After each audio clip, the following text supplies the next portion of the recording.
like I find stand up such a it's I can't think of the word, but on one hand it's solitary because you're up there by yourself. You're talking about, for the most part, like personal anecdotes, which you should be able to stand in those and be fine. But if the people you're telling this to don't react the way you think they do, think they should, or you hope they should, it's so devastating. I It's know. just this whole mix of stuff, and it, like, even though what you're saying could be authentic and everything, if the end result doesn't end in a laugh, then it's like it's no good, sort of thing. Yeah. And the more I do stand up and understand stand up, and the more I try to work on my mental health, the more I'm like, oh, everything I'm supposed to not do for my own benefits of mental health, that is exactly what I'm doing for the success of stand up. You know Yes. how fuck that was to have that realization of like, Exactly. or like therapist is talking to me of like, well, like expecting an outcome from someone because of what you're saying and you built up in your head. And I'm just like, and she's like, how does that sink in? I'm like, no, I get that about my relationship with my father, but I'm doing over here every weekend. Like, Exactly. That's my life right there. yeah, Exactly. like, and to Oh, have that realization when I'm starting to get better at stand up again is like, oh yeah. Oh, no, yeah. like, Oh, yeah. uh, Hi, everyone. Welcome back. This is season 4 of Shooting the Breeze, and this week my guest is the hilarious Bobby Knauff. Welcome, Bobby. hello, thank you for having Hello. me. Oh, thank you for doing this. So this will be fun because we know each other pretty well. We've performed uh many times. Some of the most fun I've had on shows have been with Yeah, you. yeah, and we've You know? done all types of shows together. We've done open mics with barely any audience, Yes. to fun, wacky, weird shows, to pro shows on the road, to Yeah. yeah. So we've done a lot in a Yeah, very we've short period of time. Yeah. yeah, because you're fairly new to Ottawa. Yes. I Yes. moved in at the end of 2020 during the pandemic. Ah, And yes. yeah, and then obviously comedy wasn't really happening then, so I didn't start meeting people until like the spring of 2021 when things were kind Yes. of Was opening up starting to more open up with again. yeah, and Yeah. then that's when I'm pretty sure we met around that time. Some Yes. yeah, Yes. I can't Because even remember what show it was, but yeah. I remember seeing you at Swizzles. Right, because when At I first Swizzles. moved and things opened up, I wanted to hit every open mic in Ottawa and just kind of meet people and see the different types of rooms. So that's probably where it was. Yeah. Yeah, because I remember seeing you at Swizzles, and I was like, "Who is that?" And I'm thinking, "Oh, it's somebody new." But then when you got up there, it's like, "No, he's not new. He's a pro. Like, he knows what he's doing." Oh, well, thank you. Like, I Thank don't you. remember if we talked. If we did, it was probably just like hi and introduction. But Yeah, I did what? like the rounds of like, hi, I'm Bobby, and got everyone's Yeah, name. And then as soon as I left, I'm like, oh, I forget like 80% of everyone's names. I'm No, the why did same I get way. so many at once? Why did I do that? Yeah, I'm the same way. I'm the same way. So it takes like a couple of times. I don't know if it's age or what, but it takes a couple of times for the name to stick. I'll Stick. remember a face forever, but names, it's almost like it comes in and out. Just it Mine, doesn't even I use the stay. example from Kill Bill, and the first Kill Bill, whenever they said her name, they go, so that you don't know it until the second movie. Oh. That's what my brain does with people's names the first time they say it. They're like, hi, I'm, and I'm like, no, like, gotta wait for the sequel to know this person's name. Exactly. They gotta wait till season 2. Yeah. But like one of the things I remember most about you, like that first night that I met you, which was to me was so endearing, was I think back now, and I'm because I know at the time you were new, and so you were probably just checking everything out, not just the shows, but checking out the comics in the city. And I remember I think I had already performed, or it was before I was performing, but I was sitting like in the crowd of 12 or whatever, because I Yeah. had some there were some friends there, so I was sitting with them, and I remember seeing you had already performed. No, I don't remember if you had performed or not, but you were sitting in the audience. I remember seeing you Yes. sit in a table right in the front, and you were just having the time of your life. Yeah, You were and I just remember, enjoying the show. yeah, because that's the thing. Because I'm like, oh, I know none of these people, so none of their stuff's gonna be like when you obviously when you're working with people, you see the Yeah, same things they're doing, and it's fun to see what they're working on. But sometimes you're like, I've heard this or whatever. But I'm yeah. like, I know no one. I'm gonna sit, and then a couple of comics told me like a month or so after, once we got to know each other a bit more, they're like, man, I thought that you were trying to intimidate us or like do a power move or No, something, and I'm like, no, I just like comedy and like I hadn't seen any of you and I wanted to be part of the audience and yeah, also like you don't know me, so I'm just an audience member right now, like yeah. enjoying like and I also like to like tag stuff for comedians. And I didn't want to do it that night because I didn't know You didn't anybody. I know didn't want to come off anybody. cocky, but I wanted to see what people were working on. So like later on down the road when I'm working with them again, like, hey, I've been seeing you do this. Like try this or put this in front of this or try this as a tag. Like I don't know, it might be garbage, but yeah. But yeah, that's what I remember the most, because I remember sitting there and you come out, you're sitting at a table by yourself and just killing yourself laughing at like everyone who came up, and I was just like, that is a lover of comedy. Like not only a comic but loves comedy, because not many people would have just gone, like I like to sit in the audience and watch too, but not many comics do that or like to do that. So Yeah, and I um, like to do that too, especially like when it's an open mic and you know nobody, if topics are gonna be stepped on twice. You know what I mean? So I want yeah. to know the angle somebody took on something, or it inspires me of like, oh right, I have that joke about that, and it's different, so I can bring it up and be like, hey, what this person was talking about, and it kind of like gives a You bit kind more of flow. dovetail on, Yeah, yeah, it's not the same joke, but it's on the same vein. Yeah, yeah, and then I yeah, find like the audience like not all the time, but respects that a bit more of like, oh, this person's listening to the whole show. They're not just there to be like, hey, here's my shit. I don't care. You know what I mean? Not that that's mhm, what people are doing. People are working on their stuff, but yeah, like it just adds a bit more of like, oh, this person has been paying attention to yes, the show, so they know everything that's been going on. And yeah, so I like it. Yeah. yeah, yeah. I like that too. For that same reason, like I don't do a lot of crowd work. I think the most I interact with the crowd is if I'm hosting, which is part of the Yeah, it's part part part of of the, part of the job, but yeah. ordinarily I And that's don't because that's, interact. and I find that's where you're at in your stand up is you're still working on because how long you've been doing it now? Like A little over 3 years.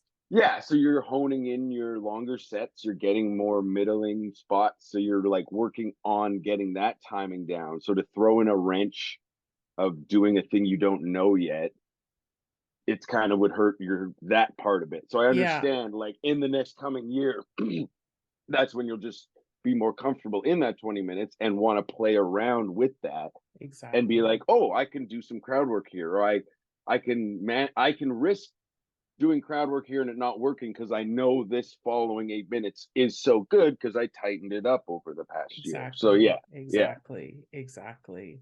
Yeah, but so that being said, like I like to know what's going on in the audience, because it could be something as playful as, say there's like a really like giddy, happy bunch in there that you can get up and be like, I've got my eye on you. Like I know what you're laughing at, sort of thing. Like you could tease them a little bit, and like you yeah, said, they respect, when they realize like, oh, this person's been watching the whole time. It like reawakens something. Something yeah. happens. Yeah, Yeah, and it's not in every audience member, but it's some, and it's a cool thing to play with and know, and it's like adds a bit more connection with them before you even have gotten that into your material. It's just like exactly.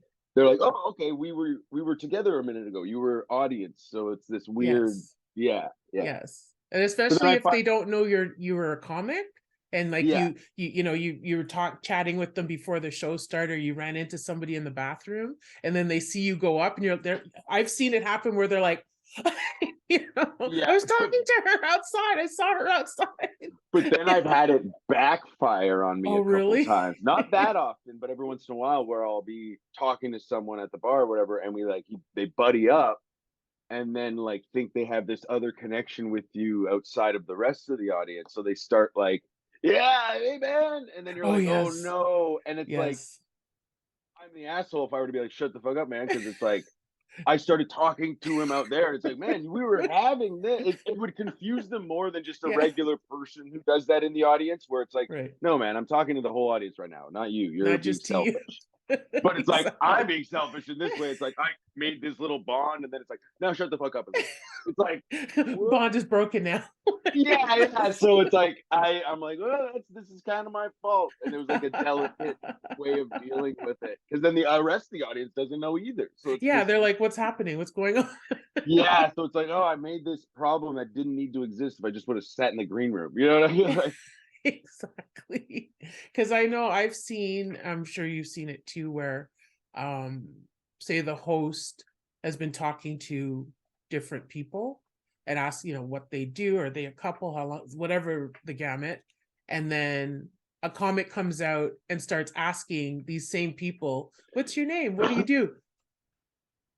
It's so clear that they weren't in the room, they weren't listening or whatever. yeah, yeah. And And like sometimes if it's a really seasoned pro, they get out of that really quick of like, oh, yes, the host talked to you, this and yeah, that, or and then they'll but yeah, when it's someone just doing bits and it's clearly they're like, yeah, man, we went through yeah, all of all what of you're doing. And then this.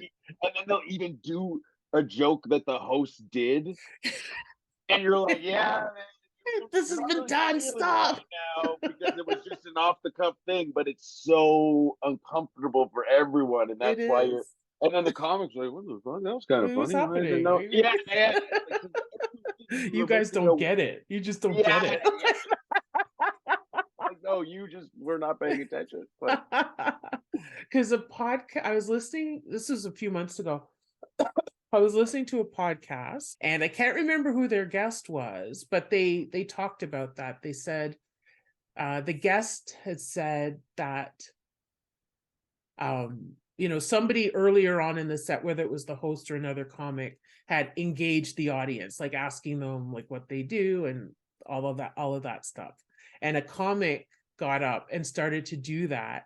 And someone in the audience like stood up and said, he's a doctor. They've been together for 2 years. They're on a first date. I work for so-and-so. Can you tell yeah, us some jokes? yeah, like this. Someone did this better. Yes. We're not going through this again. Because Like, I think, if I remember correctly, I think what had happened was, say, a couple of people had come out and started doing like that same crowd work. And by the time this guy came out and started it again, this guy in the audience was like, no, she's an accountant. They're a we're not couple. dealing. They've been We're on not and off for having 2 years. I it. do this. And like, let's get on with it. Well, then there's even sometimes where, like, it's good to know the person. Like, you host a lot, I host a lot too when I'm not headlining and stuff. And it's good to know the headliner because sometimes they like to do that a lot. Yes. They like to talk to the crowd, and that's a half of their thing. There's certain acts I've worked with over the past years where it's like, and I've had to learn when I'm hosting of like to almost go anti-host and do material Yes. and just talk to a couple people, like do the regular who's celebrating stuff, but don't Yes. do too much because the person is like, fuck, man, that's my whole bread, act. Yeah. that's my bread and butter in the middle. So like if and like if they're obviously a really seasoned pro, they can do more with it, but then they're just kind of like, don't do it at all. Like just do the Yeah. little bit and then do some stuff, get them warmed up. So that's a whole new muscle of a host I didn't even Yeah. think to learn because I had to untrain myself from, oh, don't go up and just do material. Like you Yes. got to go Yes. up and even if you're doing material, mix it into the crowd and get to know them, and that's your job. Mm-hmm. And then when working with headliners like that, I'm like, okay, go back to do material because this person, that's what they want to do. And if Yes. you're ruining it, yeah, not ruining it, but Exactly. it's just like making it more difficult for them rather than like letting them Right. have those little gifts from them. Yeah. Exactly. Because it's not going to be fresh for them, Hmm. especially since they're up last. Yeah. And if Yeah. somebody's already talked to everyone in the audience and knows the whole life story of And the really audience. hosted or whatever, you know Yeah, what I mean? yeah. And Like like, it's and like what's left for them. sometimes I'll do it just to like plant a seed of like, okay, this table over here's this, and then go over. And if I know the headliner that does this, I'll be like, hey, this is that. You'll mine that for something, or Yeah. like these people are that. So like go for that, and like their Hmm. name was this, and I didn't go into it, and you totally can. You know what I Yeah, mean, or something like that. exactly. Yeah, yeah. Exactly. Yeah. Because do you like hosting or do you prefer doing spots? I used to really dislike it because I was like where you were when I wanted to work on my material, and I wanted to make sure stuff, and I was getting more hosting things where it's like you can't really work on longer bits, and that's how I write. I don't write one-liners or quick stuff, Yeah. so having that in between time to try to work on stuff was like always felt rushed and everything. And then I just started like middling and headlining more. That now when I get hosting, I like it because it like stretches a different muscle Okay. that I don't get to do when I'm doing a longer headlining set or whatever, where it's just like, oh, I got to come out swinging, I got to get them going, I got to like work on talking to the audience and being that off the cuff, or figuring out what jokes I have that can be implanted with certain kind of cues without them knowing, or just Right. like being able to like win them back and lose them is a Mm, lot of fun when I'm hosting. And because I'm like seasoned enough, it's not going to ruin the rest of the show. right. You know what I mean? Like, whereas in before, if I would do that when I was still starting out in hosting, I'd be like, oh, I'm not doing a good job. I'm like ruining, tanking the show when I'm supposed to bring Okay. it back up. It's just like, yeah. So now I like it, Okay. but I'm then still sometimes you'll. Oh, sorry. Go ahead. no, no, no. Go ahead. You go. I was just gonna say, but then sometimes I'll be like, oh fuck, I really well see a crowd, and I'm like, oh, I want to do a set and not host. Yeah. You know what I mean? Like, oh, Yeah. I wish I wasn't hosting tonight. It's like, oh, I really. But then sometimes it's the opposite where I'm like, I don't want to fucking headline. Yeah. I'd rather like, so yeah, Because I probably put too much into it because I'm like on and I'm listening and I'm watching and all of this because I think it's an important job. Like oh, for sure. you got to keep the levity up and you Yeah, and that's know what I used to dislike about it, where I'm like, oh, I just put it all out there. I don't want to go back up or this or that, or if they mm, didn't like something, I would get mad, not at them, at myself, rather than just be like, oh well, who cares? You're the host. yeah, Go back and get them going, rather than like, oh, they didn't get that, like, and I'm just like in my head about it rather than not right, doing the job. But now I do enjoy of like when someone's talking about something of like, oh, I want to tag that, and I'm like, oh, I can. I'm yeah, hosting right now, and I go up, and then I go up to them after. I'm like, if you want any of that, that's yours, because yeah, it's like I was just like riffing off your thing, making sure not to do it in a way of like thieving, of just, you know mm, what I mean? But like, yeah, hey, that was just for right now. Take it, like, oh because I was yeah. just having fun. Like, Because I know people who love it and people who hate it, yeah, and then there are people who feel it's a very low pressure night and other people who feel it's high pressure. You know, like for me, it's high pressure. I don't hate it, but I like if given the choice, and I've been in the situation where they're like, "Do you want to host or do a spot?" It's like spot, please. I'll always go for the spot.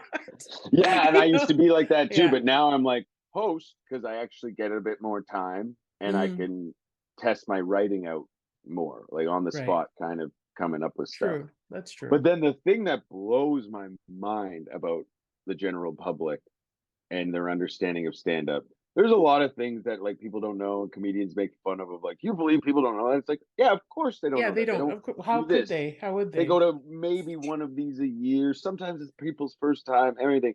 But the weird thing that I don't get is that people sometimes don't think the host is the comedian. And they go up to the host and go, you should do this too. It's like, I I do. was. Are you talking about? Like, that is mind blowing to me, because it's just like, yeah, I was up there doing exactly what those people were doing. I just happened to then bring more people up to keep the show a Yes, structure. moving Because exactly. because in my mind, I'm like, because people will ask questions like, do you write your own material, stuff like this, and that. It's like, I get those questions. They don't understand the Yeah. what goes into this, the work and everything. But that, I'm like, You just saw me do. Who do you think hosts are? Random people on the street that happen to Exactly. be able to do material the same way that the comedians do? I'm like, that has been the one question from normal people that still to this day blows my mind. Yeah, Like, it's a strange one. It is. Because I like think it, I just from what like the bit that I understand about like say the comedy community in the States, like in general, um, versus here is that I find that here a host is a comic, but a host is a strong comic. Where I think in the States they're like there's like a position called MC because there's somebody who I can't remember his name, but he posts like he has a blog and he's an MC. He doesn't call he's not a comedian, but he's an yeah, and MC and it's like a different yeah, they thing. host different events too as Yeah. well and stuff like that. And like, but it's just I find that would be weirder too for some random audience member in arm prior to understand the inner workings of the American you know what I mean? Like Yeah. that doesn't add up to me either, but I know Yeah, what you're talking about. yeah, I Like find it strange too. And then I know like over the like quarantine and the pandemic, I got to meet and work with a lot of American comics. right, because a lot more And Zoom shows and yeah, everything. on the Yeah. Zoom shows and everything. And a lot of not all of them, but many of them said that hosts are usually weak comics. They're not strong comics. And I'm like, Which is like yeah, opposite here where it's like yeah, sometimes like the middle actor, the guest spots will be the you want it's like a sandwich of like that's where like obviously a lot of the time it's everyone's good, but mhm, sometimes that's the spot for the person who's testing to see if they're ready for these type of things, not the host who needs to get right, the show.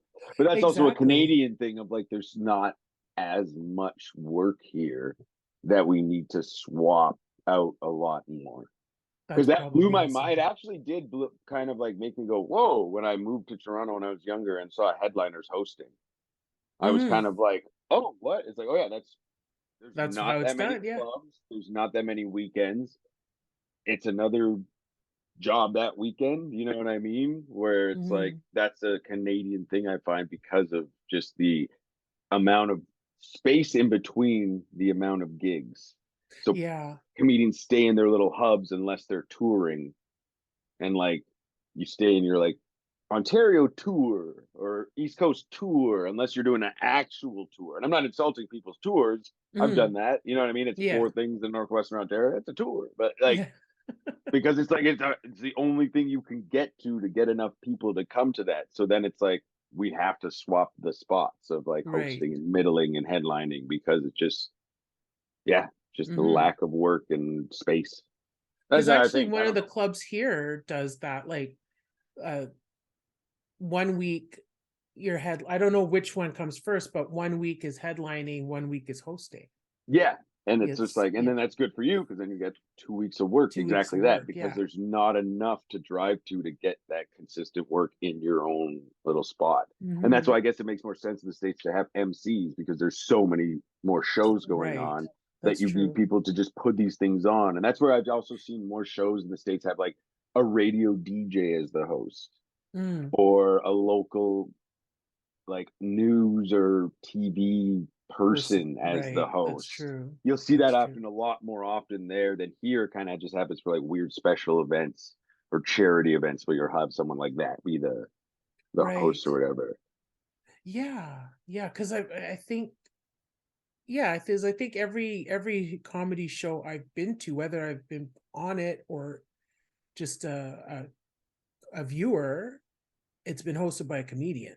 Yeah, Yeah, and it's and they're only if it's usually some someone like who gala headlines different show where there are different kinds of performers on it, that where it's it could someone be else. Yeah, yeah, a radio person or a TV person or somebody like that. But yeah, if it's just comedy, yeah, yeah, I think it's just been a comedian that I to my recollection. But yeah, I didn't think of the aspect of yeah, there's so many more comics there and so many more like the number of cities. shows in like a square kilometer versus here.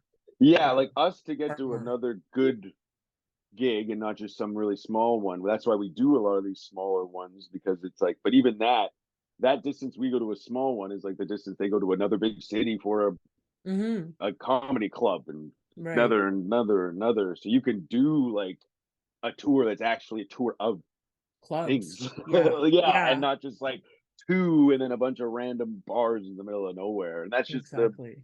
That's just just the the nature of it. Yeah. yeah, yeah. Oh wow. So when we're because you're from Thunder Bay, right? Yeah, It's Thunder originally, Bay. yeah. And when did you like how long how long have you been doing comedy, and B, when did you know that that's what you wanted to do? Well, when I was younger, I wanted to like write and direct movies, as the insane amount of movie posters and everything around. And then like that dream was even like being from Thunder Bay, going into entertainment was like not as like a pipe dream.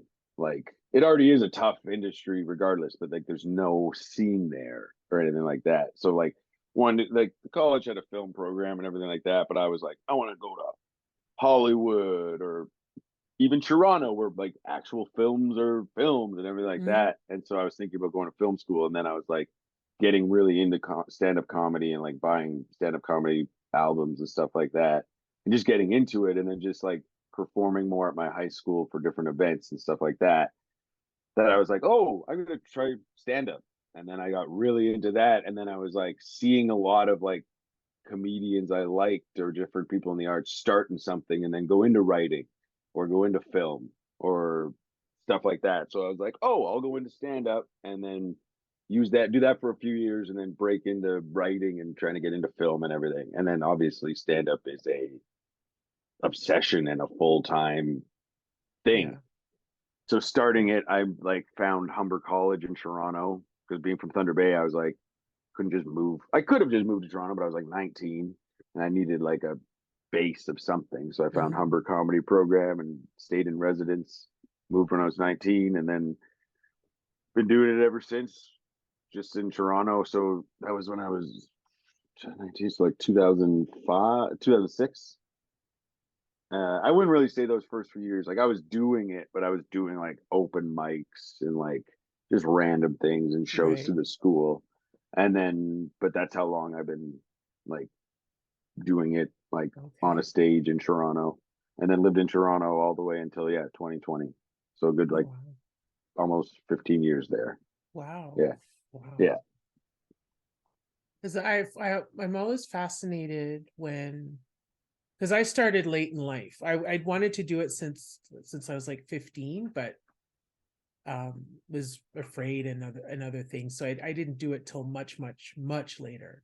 Um and I'm always fascinated when people do it like started in like their late either their teens, late teens, early 20s. Um because I'm just thinking like in comparison, like by the time I started, I had I had a whole bunch of life experiences. Like I was grown. I had my own opinions. I knew who I was as a person, and I had a lot of material to draw on. Um, like how do you do that at When you like have nothing. 19? Yeah, yeah. Yeah, How do you do like how does that happen? Like because not only are you trying to grow as a comedian, you're also still growing as a person, and the you don't have all the life experience, to say, well, this happened to me yesterday. Like, I know, and how does that work? that was like a big awakening that you either listen to or you go like fuck that audience or fuck those people. When I was doing like a Legion show in the middle of nowhere when I was like 20, and like with jokes that worked in the city, and like I was getting a bit of a name, not name, but like getting myself Getting no going, rec, and like yeah. yeah at shows at least like, oh, Knopf's kind of funny, or this, toss him on like he's, and then just nothing, these old people like who the, and then like someone I was working with, I'm like, oh, this show sucks, and then they go up and they kill, and it's an older headliner, and I'm just like, fuck this people, and then I'm just like, or do like 50-year-old people not want to fucking hear a 20-year-old what they think about the world?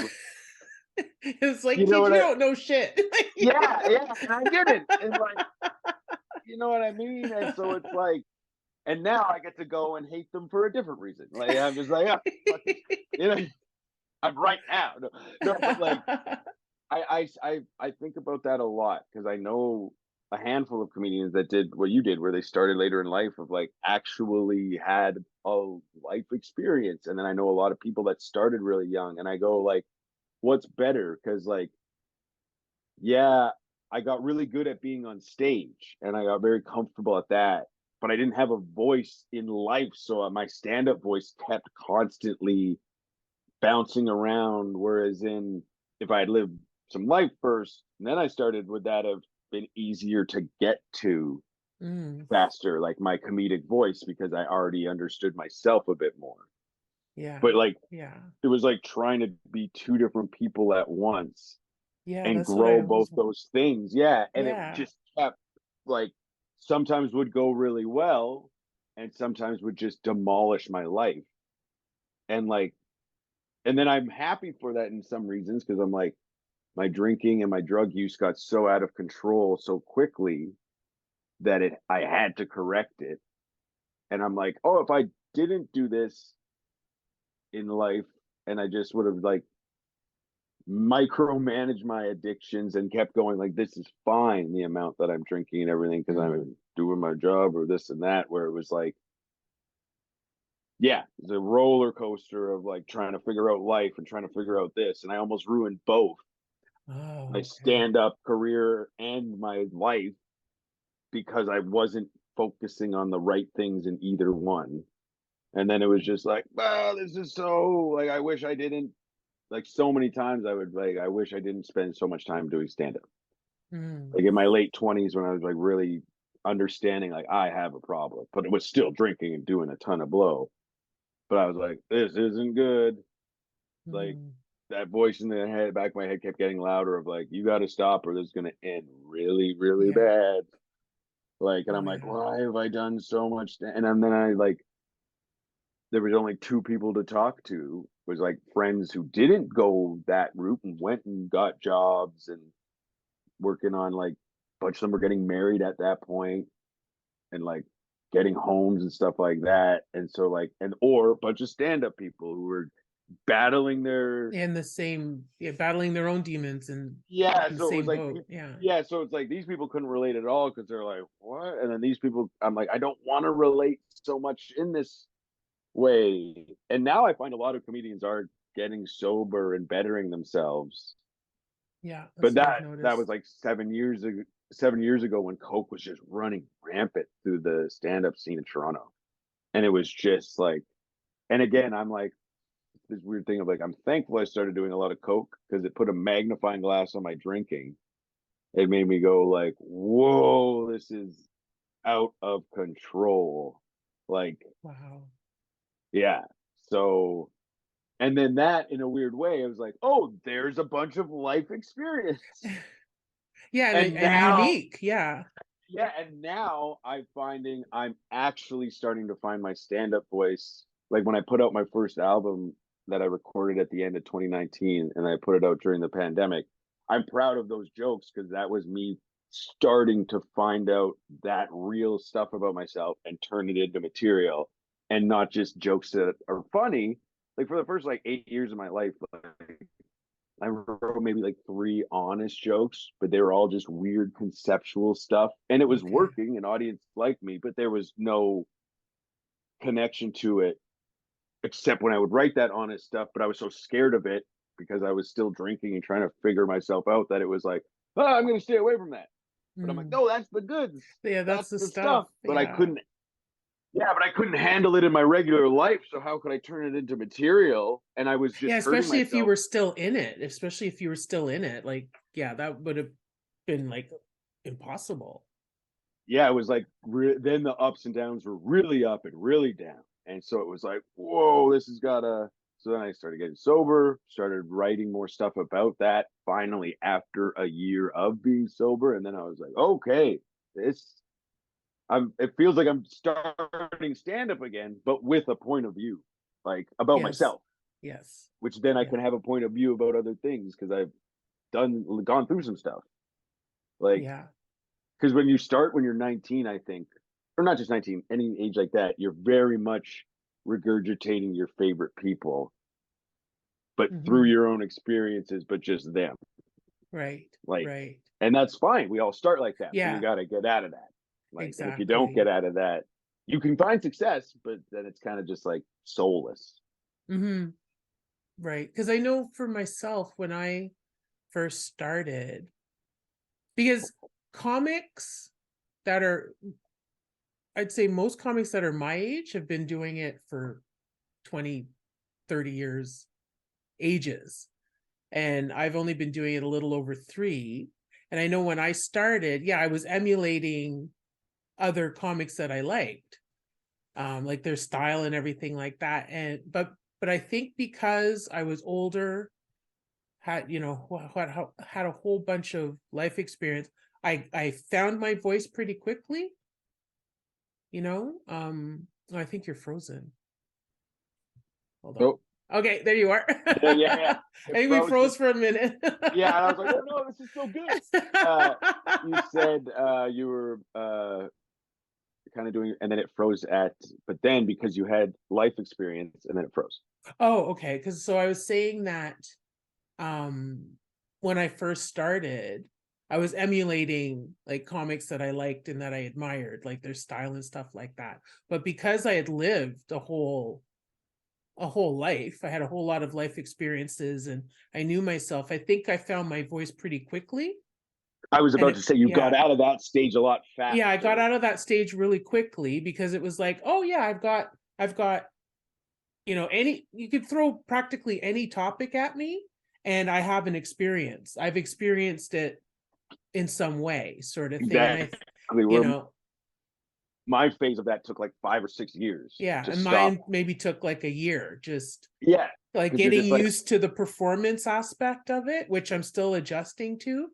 Um, and what and something I still struggle with because I have lots of ideas, but I don't have the skill set yet to translate them into bits. And gotcha. Yeah. Whereas in yeah, that's why I'm happy that I did it so young, because now that I'm like have the experience that I want to put into jokes, I have all that time wasn't wasted. It yeah, was getting really comfortable on stage yes, and good at being able to take those risks on stage. And now I'm taking them with more honest things, which is scary again, which is fun yeah, because I was getting kind of comfortable and hmm, like, oh yeah, not and a little cocky almost of like, yeah, I know there's words and that. I'm like, but I want to be scared again. yeah, Like, does this work? And not in a way of like what you're still working on of like, does the structure of this work? And you'll find that over the next year and hmm, stuff so that you'll get to that point. But now I'm just like, is this too much for me and them right now? Like, there's different okay. bits I've been starting to do now where I'm like, this is, I don't even know if I'm ready for this because I'm not being as honest with it in my life yet either because I'm jumping the gun because I'm like, oh, I'm so honest with my sobriety and stuff about relationships. I think I can get to these points, but I'm like, oh, I'm not Yeah, not yet. quite there.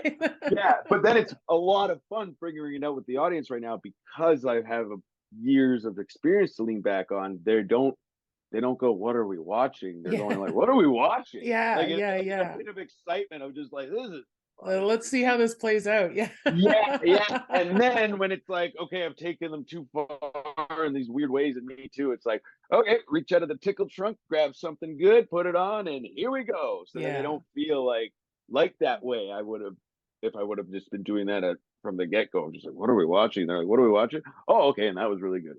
Like you've seen me Exactly. do that a lot probably Yes, recently of yes. like get them and then have a weird middle of just like, what is he? And then at the end, like, eh, Yeah, yeah. don't worry, I got this. Yeah.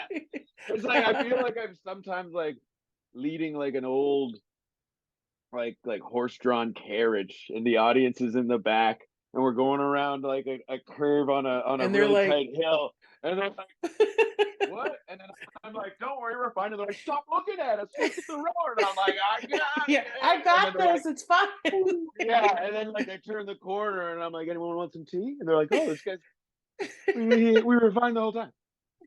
Exactly. Because I'm sure that you've done this, that there were, because which joke can I tell you that this happened with me? Even before I started, I think you know my kidnapping routine, my Yep, yep. kidnapping bit. That I had swimming in my head for at least 20 years. So just swimming in my head, and I was like, I don't even know what to do with it, because I wasn't doing comedy at the time. And then I think I attempted it about 6 months in, and it worked and everything. But like when I listen back, I'm like, because it was too like it was too wordy. It was too wordy. Oh, And trust me, I yeah, it know was just that. too wordy. You know what I Yep. mean? But I've gone back and I've done that with that bit in particular, but with other ones that I wrote years ago. And I was like, okay, I was at like this skill level when I wrote that. And that was all I could do with it at that point. It's like I've gotten better. I can do more with it. So I've been going back and like tightening things up and doing it.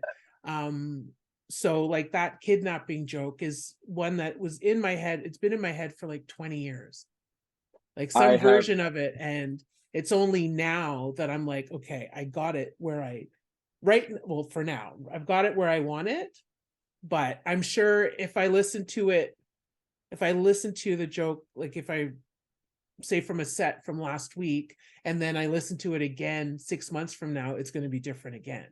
I would have found Yeah. something else to twist. Like, do you find Oh yourself yeah. going back to older stuff?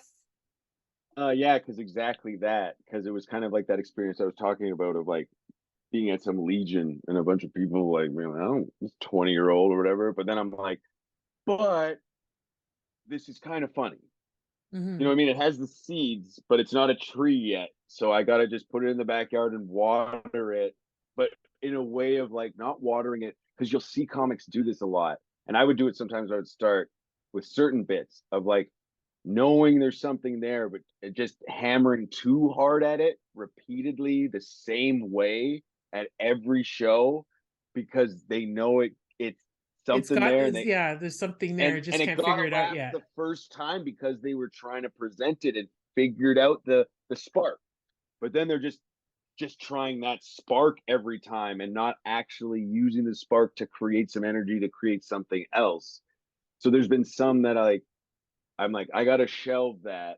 I'm not experienced enough. And I Yes. think I heard a comedian, I can't remember who it was, semi-famous or something, where it was talking about certain subject matters where it's like a kid with a gun. Like a gun, you can't a kid with a gun, they don't know what they're doing. It has Yeah. to be someone who is trained to properly use this thing. Those certain jokes Yeah. are that are Yeah. And guns. knows how to knows how volatile it is, Exactly, and knows the and danger can, it can do yes, and the yes. precision that if it's used properly, exactly what it can do. But when people don't know what they're doing with it, and I took that to heart. I was like, oh, that's a good point. Like, Yeah, that is a good I'm, point. I'm this person. This, who am I? What am I talking about? How is it going to be perceived? And am I ready to tackle this confidently enough that if someone is going to, yeah, hey, no, I can go, nope, Yeah. I've said my point. And so there's been a bunch of different jokes about heavy stuff that exactly what kind of what you're talking about of like, I've had jokes because I've had depression and suicidal thoughts for such a long time that I've had some dark suicidal jokes. And I'm like, where do I put this? Where do I present it to not make people who might also be suicidal or have someone who committed suicide or any of that? If even if they were to hear that, be like, I don't like that, but okay, like he's wants to say something with it Yeah. rather than just yeah. Yeah. Like Yeah. it's like no, this is a little but it's a little think about that Yeah. for And a also the second. fact that it's because I find it crazy when someone is challenging you on your own experience, like saying it's not like that. And it's like, no, that's what it was like for me. You know what I I mean? and So, I find that, and that's something I've only just started to understand recently, where I'm like, why are you trying? It's my experience. You don't. If someone writes a book about this, or a drama does this, you're fine with it. But that's it. It's those people are taking it in that person's mind more seriously. But how you and I and comedians and people who like comedians that talk about these kind of things is that's how they deal with the serious things. yeah. And that's the thing that I'm only just realizing now, because I, for the longest time, I even had a joke about it. Not that I ever had, I don't have any rape jokes, but there was like I remember, because different things, different topics become taboo in different times. Yes. And Yes. so, like, in like 2015-ish or whatever, like sexual assault jokes were like that was what was being under the spotlight right away. And like, I didn't have any, you know what I mean? But as someone who's like a comedian should be able to talk about whatever they want. And even I've changed my tune on that a bit, you know what I mean? As I've just matured and aged about different things or whatever. Right. But at that time, I was very much like, if someone wants to talk about these things and they have a funny joke about it, or especially if someone's had this happen to them and they've written a joke about it, they should be allowed to. Because then my thing was like, Law and Order SVU every week gets to sensationalize these stories and sell Hmm. tote bags on Law and Order website, and it's not Right. going to people. But Yeah. the It's not, person yeah, who's it's not going to rape crisis centers or anything like exactly, that. and Yeah. like sometimes they do things for that, but the majority of when you're buying a Law and Order mug is going to The that. network. Exactly. So it's like this person telling it of their experience at an open mic and getting maybe a drink ticket or nothing, and they want to be honest about themselves. Like, Yeah. screw you. Why can you take the drama, not the comedy? But then it's taken Right. me time for people to realize, like, oh, people see a show like Law and Order SVU and seeing it normalized, that this shit is not normalized right, but normalized like this happens It all the happens. fucking time. Yeah. We It's need to not as talk rare as about we this think it more. is. Yeah. Exactly. So Yeah. they see that as like a step forward, and then they see a joke as a step back. So I Hmm. was like, okay, my tune on that has changed. Of like, people Yeah. can see something dramatized and be okay with it because they see people in their mind taking it seriously. Where you and I see comedy taking it seriously, Yeah. but Yeah. someone doesn't disconnect and they just go, Because we're nope. laughing, because the point of saying it is a laugh at the end of it. And it's like, you can't laugh at sexual assault, you can't laugh at racism, you Yeah, shouldn't be laughing at at that. suicide, at Yeah, this yeah, and that. It's like, no, but it's yeah, we're how not that you laughing. Yeah. it's I'm owning it. I'm Mhm. taking it, and it's being like, you can't just make me feel shitty. This thing. I'm Yeah, gonna laugh in your face. These yeah. things, like, And we're yeah, but also it's like exposing the absurdity of it, or we're exactly, making, we're like, however we do it, we're like exposing the underbelly and saying, look how hideous this is. This is yeah. happening. It's happened to me. It's happened to you. It's happened to this person. Look how hideous it is. But And we're that's why, gonna like, do my something jokes with it. Yeah. about suicide and mental health or whatever, I'm like, let's talk about this more. So Mhm. we're not just talking about suicides all the Yeah, time that are exactly. constantly That there's a happening. point to why I'm saying it. Yeah. Because I But always then there, think of like say in medieval times, the court jester, which is yeah, what we are. Is that the court jester was someone who had to deliver terrible news to yeah, to like the there were king. just three beheadings, and this person did this and this and that, and he's got to be like, "Get me the bell hatch," like, like, Exactly. And I got to tell this horrible shit that's going to piss off the king, but tell it in a way that he's not going to order my execution yeah. right out, But midway through my announcements.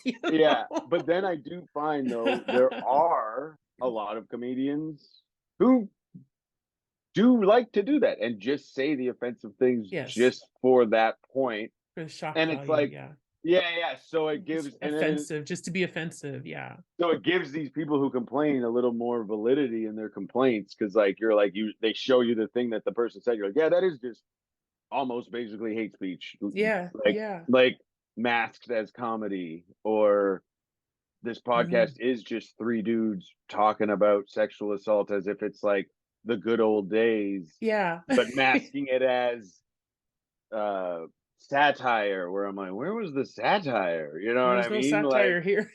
yeah, so Exactly. it's like, it's that, and then it's just like this noise that it's just this constant thing of like you just gotta kind of like tune it out and just Mhm. do your stuff, like Right, kind of, right. because that is an endless just drain of like of arguing over that Mhm, constantly. Because I find both, if the people extremes on both end are super annoying. The people who are like, you can't talk about this PC comedy, mhm. blah blah blah. You're not thinking about people, and then the people on this end of like, I can say whatever the fuck Yeah, I when I'm want, on stage, whenever I yeah. want, all the time, and blah, blah, blah, blah. It's like both of you just, Yeah, yeah, shut the shut fuck up up. so that everyone in here can just do what, like, Yeah, have fun shows. Like, right. Because my perspective on that is like I'm like, yeah, you can say whatever you want on stage. You also have to be prepared for like the consequences of saying whatever you want on stage. Like there is some responsibility with yeah, that if you're going to go up and say these heinous, horrible things that don't have a point, you know, there will probably be consequences to it, it and is that you weird. have to deal with that. Yeah, Yeah, it is this weird thing where, and again, it's because both super loud, annoying voices are the loudest being heard, yeah. that it's super annoying because it's like these people were here like free speech, this and that, and these people are like, yeah, they do want to cancel people and make them not be able to have a job. Speech at So all. Yeah. that is annoying. But then some people are, it's like, no, they're just also doing their free speech of letting you know the thing you said fucking sucks. Yes, yes, So it's and like, that's fine, but now that's it's gone to another level that now audience members feel, I don't like that joke, Imma punch him. You know what I what mean? happened to me the other That's night. I didn't get punched, but this guy was like walking around the back of the show, like yelling at the show, not even paying attention. So he wasn't even like, you couldn't even engage this heckler because he was just like walking by to be like, blah, blah, blah. And then finally I was just like, fuck this guy. And then he like pulled up a chair right in the front row, and no one was policing the room. So this guy sat a foot away from me to just try to intimidate me the whole time. And I was just like, this is like, and I just was like the like people's mental state of just like, I'm gonna yell at this performance that a bunch of people are trying to watch. yeah, yeah, I'm The gonna make it person's all gonna about tell me, me. this person's gonna tell me, hey, what you're doing is kind of shitty. Please stop. Go away back to your pool table, which is already interrupting the show. We're watching the show. Oh, you told me that I was being a dick. And I was just like, what is people's like Oh, deal with I that? know, Like, and I find that people, not obviously not everyone, but I find like when there's a conflict like that people are hearing but they're not listening, so they'll hear a word, they'll hear suicide or rape or some racism, and then everything shuts off and they're mad. They're not even, they don't realize that they're at a comedy show, and they're not even giving the performer the benefit of the doubt that they're a skilled artist, that there's a point to what they're about to say. it's a weird thing, Yeah. and I think it's something that like people are always trying to be like, oh, people don't consider stand up an art, so they're not taking it seriously, so they think they can fight people, this and that. I'm like, I don't think it's that people aren't. It's just this weird thing about us as a species. Someone's talk, it's a different thing than everything else. Like a movie or a play, your Or brain can take, dancing, yeah. or dancing, anything like that, your brain can take it in more of like, that was a fucked up thing that just happened on the screen. It's a movie, I don't like it, okay, I'll go tweet about it later or something like that. But one individual talking, it's like people go back into their like like what is happening. Yeah, This yeah. person is aggressive to me, but it's not aggressive, but it's a word or thing I don't like. It's like they're a dog hearing a vacuum on, like, oh, you said that word. Oh, like, Yeah, yeah. it's animalistic, and that's why I think people can't separate it, because it's just this weird, and we're getting more and more our views are right. People can live in their bubble more and more, so that when they are Mhm. out in public at a thing where it's Yeah, like, they can't handle it. They can't yeah, deal with other people having opinions, and that differ, Yeah, that it's like, differ no, from you have to them. be like me, you have to think like me and talk like me and look like me, and it's like, no, it's a Yeah, whole world out there. yeah, and it's so it's a, like that's why I love that I've been doing it so long, because like for that reason of just like being able to sometimes look at a set as like an experiment and not even as comedy, of just as like how people react. And when Yeah. there's like a show like the show I was doing the other week where it was like, these two tables are lovely people, this group of people don't realize they're at a show, this group of people is actively trying to ruin the show, this girl is so drunk that she's a little bit of everything, she's like, yeah, then talking like she's not at the show, then heckling, then back to, and I'm just like ping ponging around. I know. And then this guy comes and sits a foot away from me, and then my brain has to perform a joke, watch these people that want to be there, Mhm. calculate the things behind me that I'm going to have to hit the guy with in the order if Yes. he does attack me, because there's Exactly. no security, no Nobody's one's there. Yeah. policing the room. And I'm just like, this is wild. Oh Like, yeah. this is Oh like, yeah. what? I know, because they're like, as you were saying that, it's like, oh my God, it's true. Like, we're not just up there with, okay, I got to remember my set and the order of the jokes and this. We're scanning everything, like for the different groups of people. I know for myself, sometimes, a lot of times I'm walking into a place and I'm like, I'm the only woman, I'm the only person of color. I'm like, are they gonna burn crosses outside the thing? You're Like, what's gonna, factoring in yeah. so many more things that my list is literally Hmm.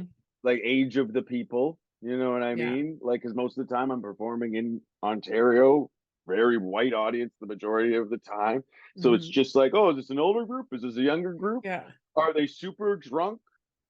You know what I mean? Those are my checklists. So your Yeah. checklist is just like, oh, let me unroll a bit more. Exactly. I'm like, here's my And checklist. I'm just Because I know the like, biggest thing is, like, most of the time I am the only woman. Um, I've been on shows with you where that's the yeah, case. Yeah. I'm the only woman. A lot of times I'm the only person of color Yep. in the room, just on Yeah, the yeah, lineup, yeah. like Not in even, the, yeah. or in the Sorry, yeah, county. not even. You know, like this. My God, yeah. I was just like, yep, on the show, and then you're like, no, Bobby, in the Yeah, room. everywhere. The whole thing. So I'm thinking of things like that, because there are people in this world, not just in like small towns, but there are people in this world that if you're a woman, they don't want to hear what you have to say.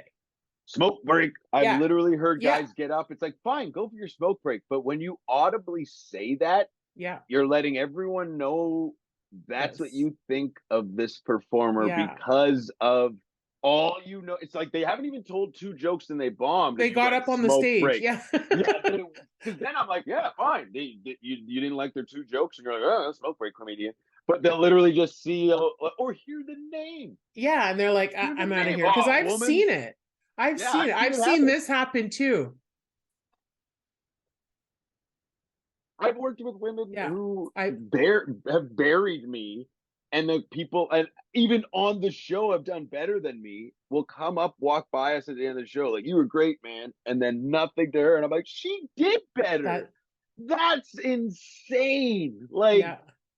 That Like, happened to me in I won't say, well, the last place we were yeah, because you don't want out. to say in case someone is Yeah, listening and it's like, "Well, I exactly. didn't do bad," like, because of I male think proud, you were fragile male headlining. ego. I fucking killed. Yeah. You were headlining that particular show, and it was the end, and like the majority of people were lovely, and we were in the green Yes. room, And and see, I that's remember, yeah, there yeah. were a lot of people being very like coming up to all of us and being like, yeah. Mhm. But then there were some people, yeah, yeah, There was a yeah. couple who we were sitting. I was sitting on one end of the table, you were sitting on the other end of the table. People came up, stood right in front of me, and Oh talked yeah, to and I you. was just like, I Yeah, and they were remember like, because I "You were was just so like, great. You were so great." And the woman did this to me. She did this and kept talking. I'm like, I was the freaking host. I yeah, was there yeah, the yeah, whole fucking night. And you can't yeah. even say, And it's not hey. like you bombed. You know what I mean? Because like I get it if you just like ate shit the whole time and they were just like, oh, I don't want to talk to them. But even still, I find nice people, even if someone bombs, they'll still go like, oh, you were You all were good great. too. Yeah. You were good too. It's a Yeah. little like, don't say anything, but you're glad that they acknowledged you. And like, you know Yeah. what I mean? But when people do that, you're just like, I remember just feeling so like, oh, because I don't know how to be like, they're being nice, but also rude. So I'm like, Yeah. I They're don't being want nice to, to you. Yeah. yeah. So like those people, I don't want to do the usual, like, oh, thank you so much. Thanks for coming out. I'm just like, cool, thanks. Like you're being Yeah. like, as if And I me was sitting just like beside staring at you. them like, It's the weirdest okay. thing. It's just they think like as if I'm not with you right now still. Because we were sitting at the same That's what I table. mean. Yeah, it's like, yeah, like I like her more than you two. Like what? Oh, well, they complimented me. See you later, Simone. Like fucking, that is Oh like my, the weirdest thing too it's that'll like, happen. fortunately it doesn't happen a lot, but But it happens it happens enough. frequently. Yeah, like the last time was last week. I'm in the green room. I had a great set. Like the whole show was good. I had a great set. I was happy with my set. And the headliner and I are just talking in the green room. This random guy comes into the green room, looks me in my face, and then turns to the headliner. Oh man, you were the best. You were so funny. Thank you so much. And then walks out. Looks me in my face. Wasn't even like, oh, you were great too, or hey, didn't even acknowledge me. Just looked me in my face and then was like, you were the shit. Oh man, you were killing us. No, no, no, no, no. And then walked out. And I was Yeah. like, okay, I'm It's like invisible. yeah, it's a weird thing because most people will come in and be like, "Great show, everyone," and then tell the person that they wanted to maybe like Yeah. really be like, "Oh, that Or if one they show was notice you, they'll awesome." be, you too, you were great too. Like, Y- thank you or something. Yeah, it's like, "Oh yeah," or like someone as they're leaving, like, "Everybody, thank you so much. Yeah, We had such a good yes. night." You know what I mean? You're like, "Okay, Yeah. cool," but like, yeah, Yeah. when someone does that thing, you're just like, "Oh, this is Because uncomfortable." it to me at least it feels deliberate. It's like, yeah, Yeah, because you it's like know, you you, looked it's right not at that me. you don't know who I am, because I'm the only one that looks like me in the room. Yeah, You exactly. know? I'm the only one of what you're trying to avoid in the room. Yeah, it's like And like I'm right here, and so gonna act like I'm not there. But yeah, I've seen men just like laughing throughout the show, and then I'm walking up and they're like, oh fuck, yeah, like this, it's such a and weird. yeah. Well, it's not a weird. I understand it, but it is just such a like. Okay, Mm. well, you know what I mean. Like that's fine. I remember in my 20s, I think late 20s, early 30s, when I was living in Montreal, and I went to one of the bars I used to go to did comedy nights. I wasn't doing comedy at the time, and this particular night it was just a small group of people. I was at a table with like my sister and some friends, and I can't remember any of the comics now, but we were having a great time. We were dying of laughter, and one of the comics was a woman, and I remember that the host said that, she's francophone, but she does it in both languages, English and French, and this was an English show. And I remember being impressed by that, because it's like, that's not, I can do 6 minutes in French and it exhausts me. I need a nap for 4 days. Yeah, It's not easy to do it in both languages, oh yeah, because there's differences to the styles of comedy, and there's differences to exactly, like the so many things that I wordplay. when And people can do that, I'm like, way to go. yeah, Like, like I yeah, just have, like, when I've done it in French, it's like my simplest jokes that can be translated easily, because I not every can't. joke can be translated. I can kind Yeah. of read French. That stuck from my grade school and high school days, but can't speak it. Oh yeah. Like, Like I can't perform at the level that I'm at now in French. I can't. no, Like it's yeah, difficult. So this was part of her intro, that she performs like all these shows in both languages. And I was like, wow, that's cool. She got up on the stage, and before she even said a word, she just barely got to the mic. And this would have been like the late 90s. Late 90s. Yeah, late 90s. This man, who at the time probably was in his 40s or something, pulls out a newspaper and like has the newspaper open, and like that he's going to start reading. And so she called him out on it, and she's like, excuse me. He ignored her.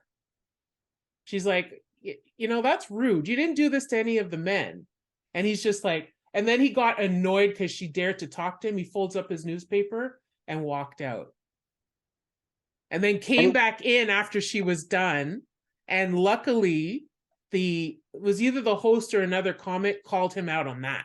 Like, you piece of shit. Like, Yeah. And then we were like heckling him at the And it's one of those things that it's like they're almost, again, like the extremes of the people. Like, there's the people who are like, hear a word and get triggered and can't let you even finish your point or whatever. These people, again, are the extremes on the other end, where it's like, comedy to me is guys telling it like it is. So like, you could it can't be another perspective. exactly. So like, they're almost mad at you for coming in, and the same way people are mad that you're taking this subject matter that's really personal to them and making jokes out of it. They're like, how dare you come in here and try to tell jokes? This isn't for you. This is what comedy is for me. And so and most asshole guys like that will just keep it to themselves and just like not laugh and do the arm crossing thing. But like, some asshole guys are like, I gotta let you know. Yeah, I gotta tell you that you being here on the stage is bad. So I'm gonna like, and it's like, what? Like, that's... Some comics do that to me too. So it's not just audience. Yeah, and it's just one of those things where it's like, that petty infighting is so, because I've been part of like 3 kind of comedy communities, because Thunder Bay did start to have one, and I would go back every once in a while from Toronto every year and visit family and do shows there. So I was a little bit in that one in Toronto and then in Ottawa, and just seeing that inner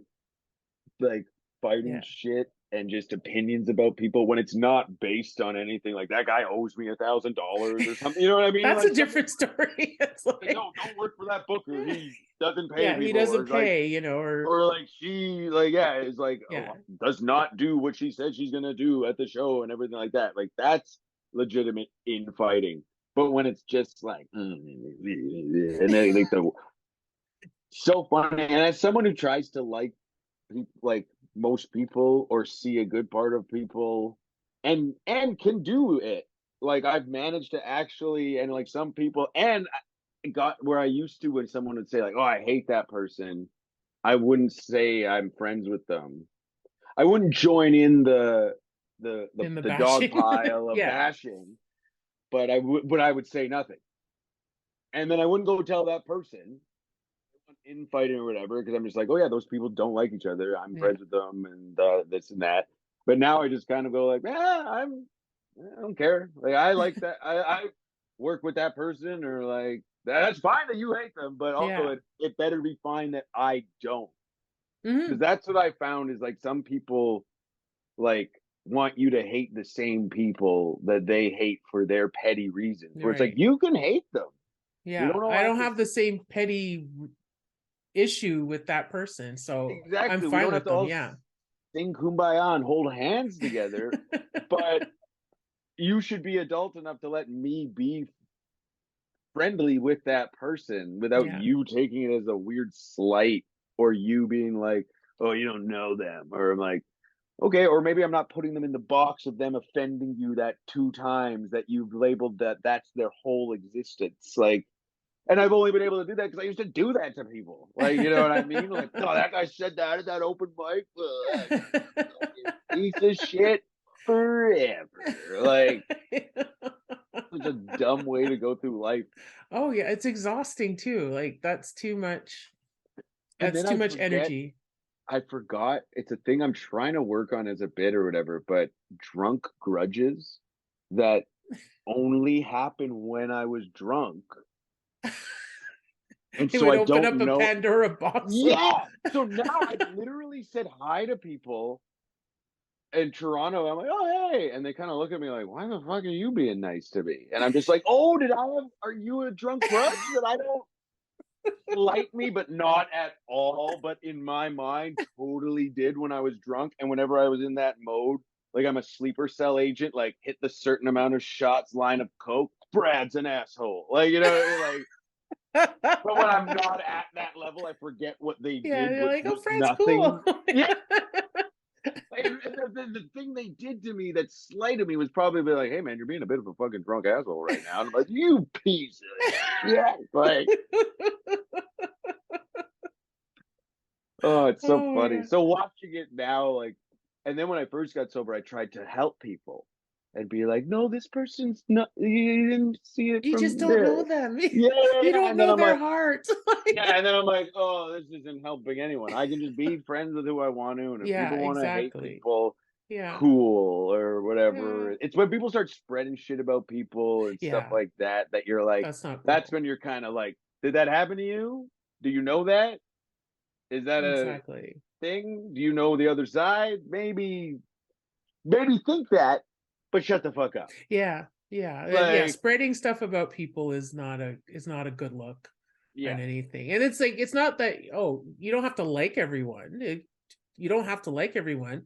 no, But I think there has to be like a basic level of respect. Like you just treat people differently. Like don't, yeah. And then or once you've gotten close enough with someone, you can have those bitch fests, and you know it's not spreading something about someone. yes, It's yes. just like I need to. Like you and I know Yeah. each other long enough that on some road gigs, you and I had some hearts to hearts. But also while we're saying it, we're like, look, I don't hate this Yeah. person, Yeah, or I this don't is want you to between think us. this. Yeah. Yeah, yeah. Yeah, That this way I'm of not like gonna go tell so and so what you said about them. having it at, you're not saying it at a smoke break with three comedians around for Exactly. people that you barely even know anyways. It's Yeah. someone where you're like, we're not being comedians right now, we're being friends right Yeah. now who happen to be talking about our comedian stuff. Like, Yes. yeah. Yes. Because Yes. I'll dish with the best. You know what I Yeah, mean? I Like could dish. I could dish. I will Yeah. dish and dish with the best. But like it's the pettiness and the Mm. spreading and the And I wanting find that people that to is more feel that. hurtful. I find that that's more hurtful than, oh, so and so doesn't like you or so and so doesn't like me. Okay, that's fine, but so and so is doing these things like trying to undermine you and spreading Yeah. shit about you. That's the part that, That's when you're like, yeah. okay, come and talk to me then. Yeah, come and talk to me, but of course Like not. we could just be live in separate circles, see each other at shows and be fine. Or, but if you're Mhm. gonna say that, okay, like Yeah. it's like your joke, fuck around and find out. Yeah. Exactly. Exactly. Let's Like, go. Let's okay, go. let's go. Like, Yeah. you want to say this in this public forum? I will love to because Yeah, you're exactly. spreading bullshit, Yeah. and I will Yeah, say spreading my bullshit to piece everyone, but you won't say it to the to person. me. Yeah, Yeah, to it's just everybody like, but the person involved, and that's such a bitch but then move. it's also like it's bitch move, but the other side of it's super hard having to approach someone when you have a problem with them. Oh Yeah, man, yeah. I want to be this person, but I can't right now because it's hard. Uh, And the thing is, it's like I find that like you choose the hill to die on.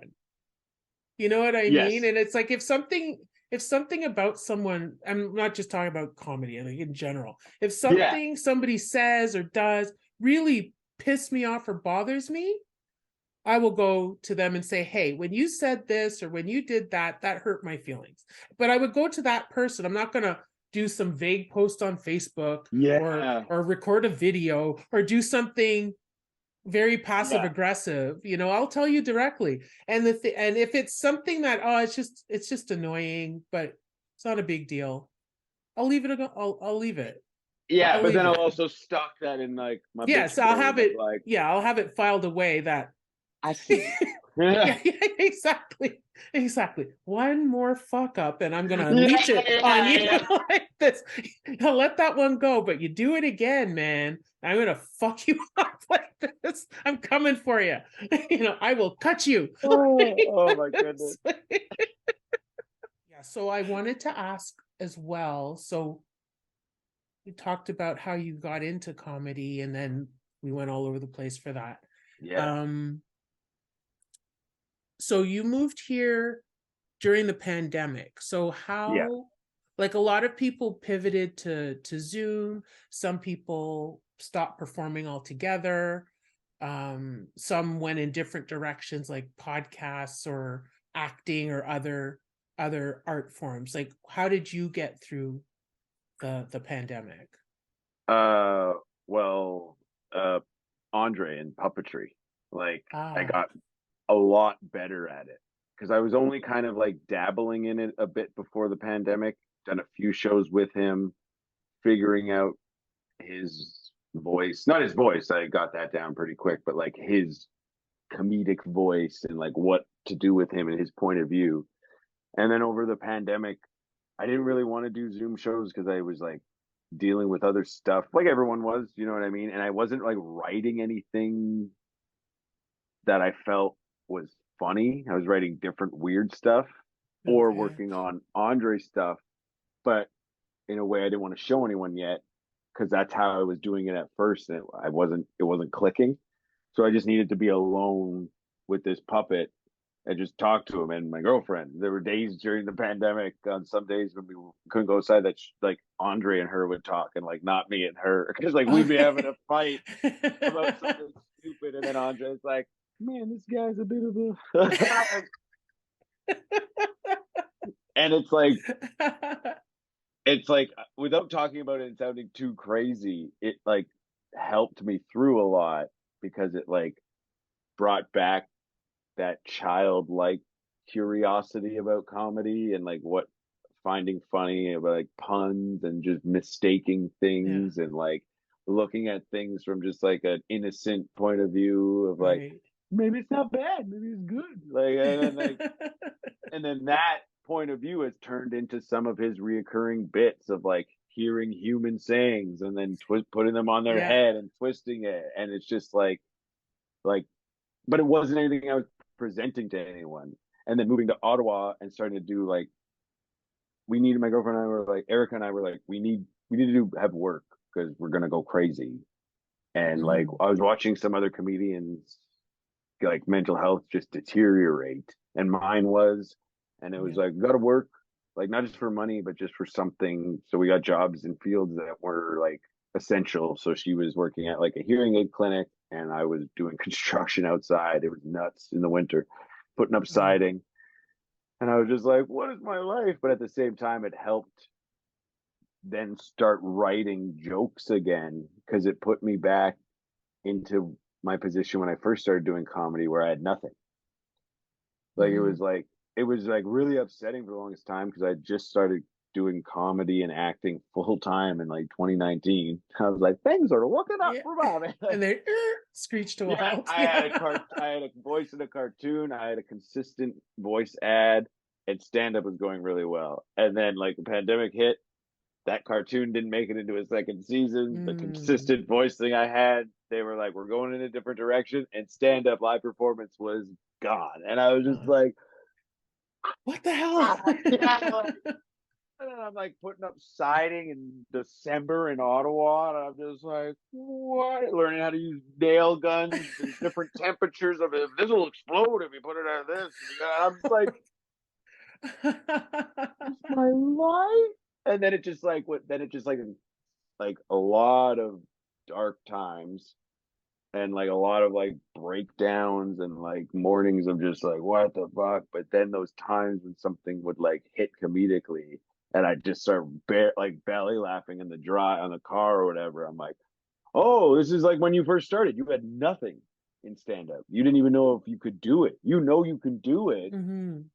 So and then putting kind of like the seedlings for like to do more Andre live stuff.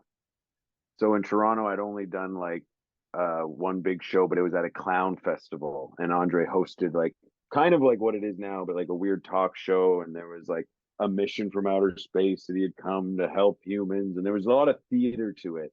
Okay. And it was close to what I wanted with him, but it was like I still wasn't there with his voice yet. And then over like just working with him, like coming home from a long day of like, it was so funny. I'm like, if these guys that I'm doing construction with only know what I go home and do, and like not in a creepy like what's this guy do, but in a way I of like, can't wait to get home to my puppet. Like, yeah, exactly, like not in a oh, I way take like off. that.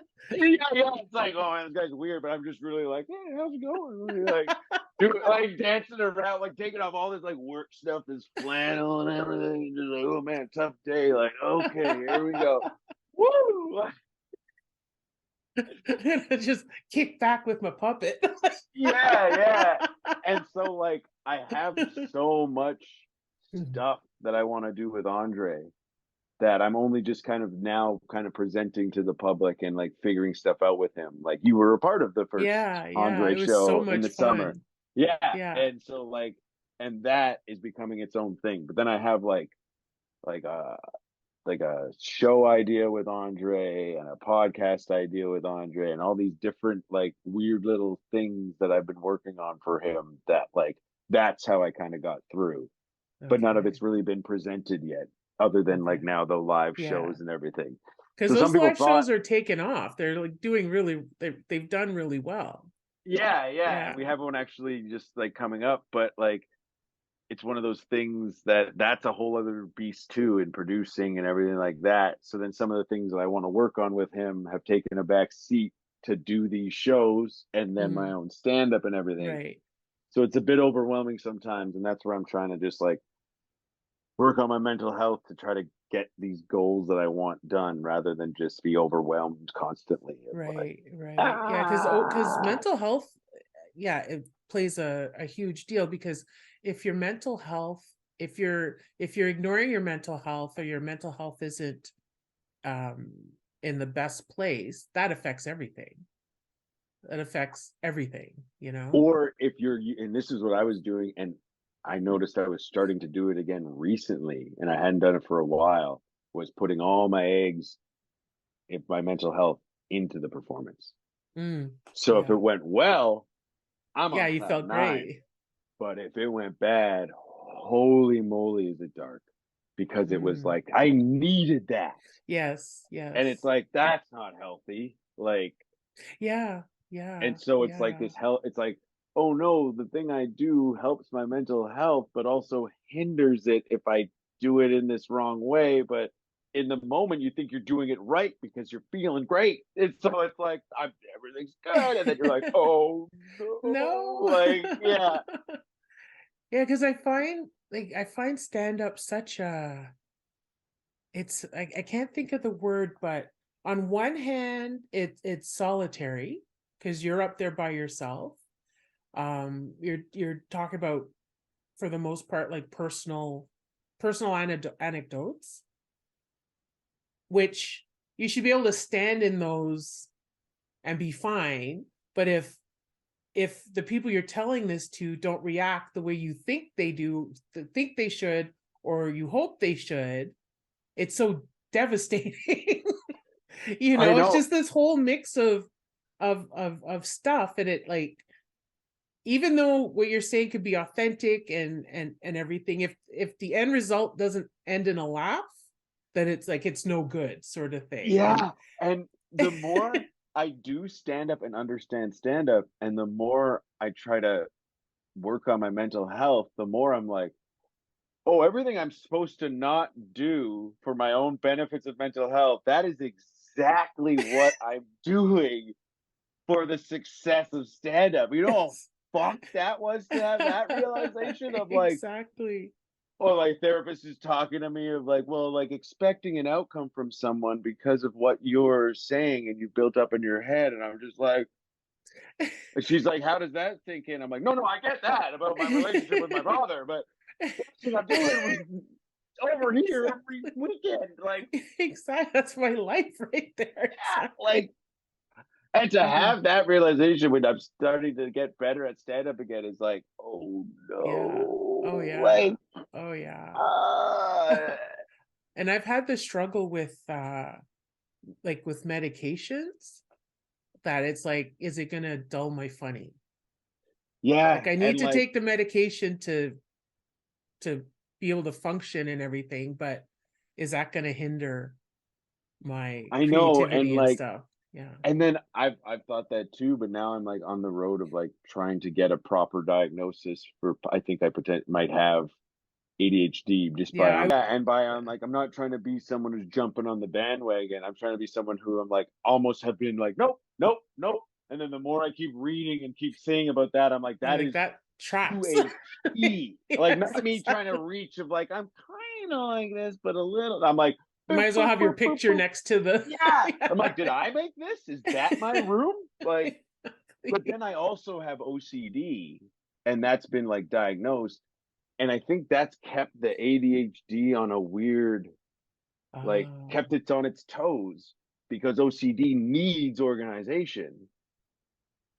but then I'll find myself organizing the wrong things. Ah. Like, do you know how many times this Nick Cage section has been double checked to make sure it goes in the order that they came out in the like when I should be doing 18 other things, like, oh, you know what I mean? And it's just like, so that's made me think, because of the OCD, it made me think like I don't have ADHD because like these things don't check. But then it's like actually doing a little more research. It's like, oh, they really check. Yeah. You're doing this thing as the and I'm like, oh. And so like correcting that, and then also the worry of like, oh, is it going to take away my funny? I'm like, yeah, but how much am I not getting done because Yeah, of the way my brain works? exactly. So if I Exactly. had that and it took away, even if it did take away a 10% of the funny, I'd be getting out that 90% of it out, rather than like, or not doing things Exactly. so at the last minute, or not doing Yeah. things so in a panic, or in a and Yeah. everyone's gonna hate me if I don't do this the right way, rather than just like, do it, get it done. But you Mhm. know what I mean? Like, Exactly. and that's Exactly. where Andre helps a lot. Where like Mm, I'll put him on, like obviously I'm doing a lot more with him, so like I'll right. practice with him and rehearse stuff. But like I hadn't done him for like a week or so, and so I like put him on the other day when Erica was out, and he just had to like calm me down and just like give me a pep talk. So I'm getting a little emotional here because he was just like, "Ooh, buddy, you're Yeah. too here. You got to be less here, more here." And I was like, "Okay," and I was like, "Thanks, Andre," and I'm like, "That's you." Yeah.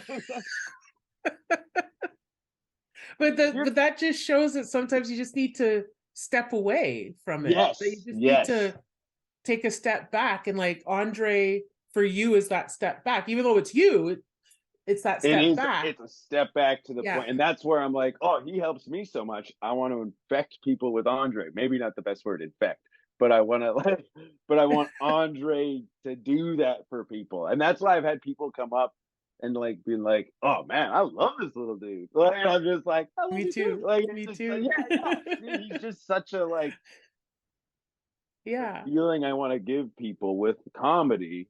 So it's great that just seeing him, people are already starting to be like, whoa. And then he starts talking. Can't remember who it was. Someone was like, they hadn't met, they hadn't even seen me do stand up. It was recently, they thought I only did Andre. And then they Oh, saw me okay. do stand up. They're like, oh, you're really good at that. I'm like, oh, yeah, that's what I do. And they were like, oh, I thought you were just Andre. But then right away, I was like, I like this little dude. Like, he's great. And I'm just like, oh, that's so cool that you thought that's all Yeah. I Yeah. put out there, and you still were like, "That's enough." It was like this Yeah. like moment of like, "I'm I'm no, enough." exactly. As I know for myself, I always feel happy when I see Andre, because I remember at the it was in August, the comics party, like the awards Yeah, thing. yeah. That I And I almost knew you wasn't were gonna make coming it to. later. Because I Yeah, remember you had said, "Yeah, I'm gonna try and make it. I'll come in later." yeah. I And you had a came show in and or you had something. Yeah, Andre, and I was so happy. I and I remember holding was. Andre. And everything. Yeah, I was because I so was happy to nervous see about that Andre. too, and I was nervous about that too because like a handful of you knew and loved Andre and got Andre, but I knew some of those people hadn't even met me yet. And so this guy coming into a comedy party with a puppet is like, it could either be like really like, look at me, I'm about to take over. But I didn't want that. I wanted like, no. I just want to be known that like this is the vibe I like to give out. And we're all together, so I hope it's accepted. And then he Mm, was, and that night I had yeah. such a lovely. I'm getting all emotional right Yeah, because now. I That was night I I was had so such a happy. Yeah. I got in the car with Andre, put him back, and I like was like, "We did good tonight, buddy," and just like drove home. Like I'm like, "You were a hit!" Like Yeah, as I remember, so I much was fun. so excited when you. I was excited to see you, yes, but then Yeah, when of I saw course. you had Andre, I was like, Andre's here! Oh, Yes, yay! yeah. There were a few people I that were was so like, happy. "Yeah," and then it was so cool having some people like that's how I met them for the first time too. Like those people knew I did stand up, obviously, so it wasn't like the other experience where someone thought I only did Andre. But it was cool people Mhm. coming up and just being like, and then someone was like, "Oh, sorry, I keep looking at him and not you," and I'm like, "No, that's the point. Like, Exactly. it's not Exactly. And like you." the last show I went to of yours, of Andre's, I remember like loving the show and having a good time. And then when you came out from under the table, I was like, oh yeah, Oh yeah, it's like, oh yeah, he's here. Like, oh yeah, oh yeah, he's here too. and that's why I make that like kind of like lame ongoing joke of I'm just Andre's roommate. So I just like, yeah, I'm here. He needs a ride. Like he can't drive. Like I gotta. But that shows how like how good it is.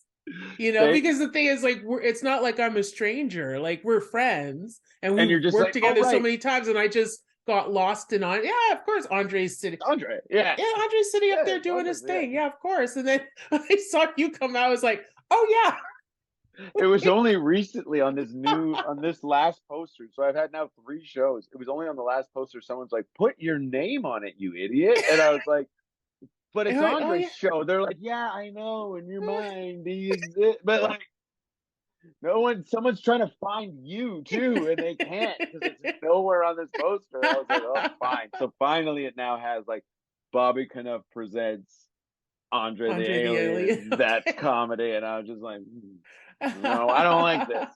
I didn't have anything to do with it. It's him.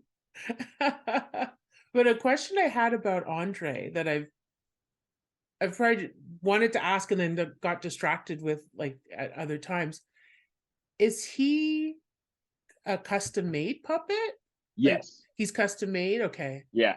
Yeah. My friend Meg Fraser in Toronto, she's an excellent like artist. I was just like kind of let her take creative control. I just gave a little bit of like suggestion of like Yoda's my favorite alien puppet. So like ears kind of like that. His eyes have to be inviting, not intense, Mm, and whatever, and then kind of run with that. Just arms, a body, and like obviously some sort of antenna or something. And then Andre, she showed me some like tester stuff, and I was like, yes, keep going, that's great. And then when she gave me to him, I like took him home, and I got home, and I just started like figuring him out. I took a little puppeteering course with this guy who worked on like Fraggle Rock and Teenage Mutant Ninja Turtles show or movies or something, like just to kind of get the basis of like how to keep it alive and not just like, right, right. So because that that's it's like, like it's talking like a person would talk with yeah, expression and yeah, because animation. Yeah. yeah, people think it's just sometimes like, oh, you just do this and make Yeah. sure that you're talking at the same time, but it's like, no, they have to be alive constantly. Yeah. like Yeah. See, I wouldn't have like thought of that. Yeah. Yeah, so that was like opened my eyes to it, and I'm like, this is such a cool, different world. And then I really started appreciating puppetry in movies and TV more. And sometimes when you don't even think it is in it, it's in it, and it's just like, and then that's how, like, yeah. So he's a one of a kind. Him, and he Okay. was originally gonna. No, I'm gonna get emotional again. Oh, That's okay. it's We're gonna okay. talk about it because I like to. Like originally, his name was gonna be Hugh Man. It was just like some like him like, oh, I gotta come up with a name when I crash land, like human. Like it was just like that was gonna be some lame joke. But then my buddy Andre Aruda passed away, and we were Okay. supposed to do shows. He was being built at the time and everything. We were gonna do shows together and all this stuff. And so it was just like really hit me in the gut because he'd had a couple big surgeries and like made it through them, and like it was like supposed to be kind of a new lease on life. But then he got pneumonia and he passed, and it was just like Oh, really really tough on me. And I was like, and I was still drinking at the time and everything, and I was like, what can I do for him? And I was like, had this little puppet, and I was just like, there we go, Andre. And so it was my way of being like, I could say his name kind of yeah. constantly. Yeah. Oh, that's beautiful. Yeah. That's beautiful. Yeah. Because I know for myself, like I love the Muppets and everything and Sesame Street and all of that. And I'm gonna sound crazy, I know, but to me, they're real. Yes, that They're real. They're they real. are.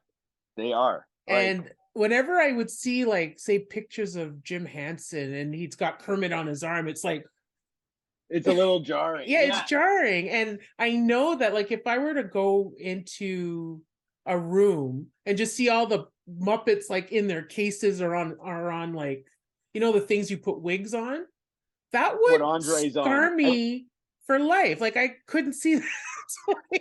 There's even times now with Andre, like when I'm traveling with him, I'll bring him places even if he's not on a show because I like to take pictures for his Instagram or just for my own sanity. Mhm. And I'll like I'm like, oh, gotta get Andre. Can't leave him in the car. I'll have hands full with like a suitcase or something like that, and I'm like, I can't leave Andre in the car. Like that's like Yeah. leaving like a Leaving your family child. Yeah, member. Yeah, yeah. exactly. It's like I can't do that. That's Yeah. not. And it even took me a while to get over. And I'm like, I'm. There's something wrong with me. And then I was watching the documentary of Carol, who is the puppeteer for Big Bird. And I think why Big Bird is extra magical as a puppet is because that moment doesn't happen where you see the Mhm. puppeteer. He's in In there. it. Yeah. He encompasses Big Bird. And that's why that puppet, I think, connects so much with kids and people because it's like, oh, yes. And I was watching this documentary and reading articles about him because that for the longest time I was like, I want to be like Jim Henson. That's who I, and he's like a day away from my birthday. Like he's September 24th, I'm September 23rd. I'm like, I'm Jim Henson. I want to be like Jim Henson. And then like reading more and more about him, Jim Henson obviously is a gifted, love him absolutely. But then like reading this stuff, and then Carol was getting the tour of Sesame Street because he was going to be just a puppeteer at first until he got the Big Bird role, and he couldn't really work with different people, and he was a little bit bigger and different. He was very emotional, and I was like, whew. And then it was like they were working, and Jim like threw a puppet down, not in anger or whatever, but was just doing something, and then And was it's like, like, oh, oh, I done need with it. another puppet or Yeah, done this. And Carol was like, what are you doing? And he like went and scooped in. Jim's like, whoa, they're tools to connect with the children and like to get our things across. And Carol's like, no, they're not. And I was like, oh, that. And it made me yeah. feel like less weird and more like, oh, this is okay. Yeah. It's messed up and it's hard to communicate with people sometimes, and this happens a lot.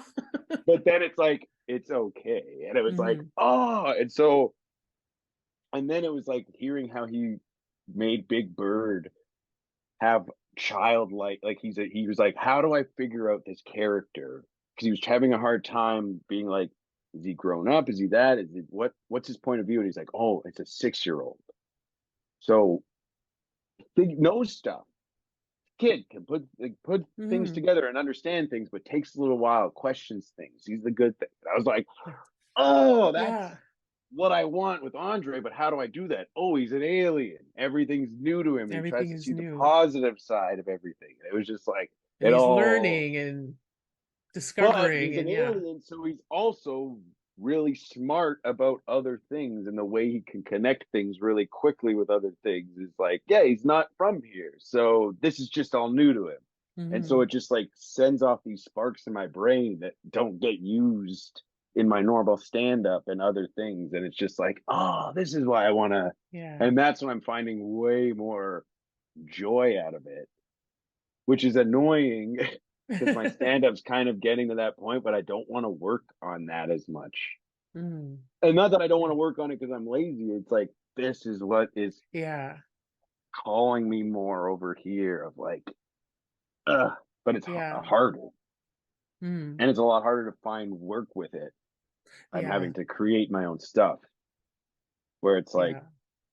trying to figure out like how do I get into that world? Like, Yeah. Because I think it's fascinating. I think it's so cool that you have that other uh what's the word, that other outlet yeah, for that other avenue. creativity. Yeah, Yeah, that you're it's still in the comedy realm, it's still in the stand-up realm, it's just a different way of presenting it, and you could yeah. do it because I don't know if anybody does comedy this way, because it's like, yeah, there's nothing stopping you from doing a set from or jokes from the perspective of a child, or a perspective of some other being. It might be weird for the audience to be like, you see a grown man but he's talking or acting like a child, or Yeah. taking on a persona that's not him. um so I And don't so know if that's anybody does that, but that's my the way of outlet. being able to do Yeah. that. Yeah, because when I've Yeah. tried to do these weirder, innocent jokes in my stand up, like they've worked or I can, but it's just not my stand-up voice. So to Mm, put it in something else and like that's his voice and that's where yeah. it could thrive is like just weirder Yes. puns that I've come up with or whatever. Like my favorite Right. ongoing lazy Susan joke. Or should Andre just tell you it really quickly? So if people would, should I grab Andre for a Yeah, yeah, second yeah, yeah, yeah. to tell Please, this one please joke? do. Yes, please Yeah, he could do. tell his favorite joke because he was about to be like, "You're not gonna tell my joke and butcher it.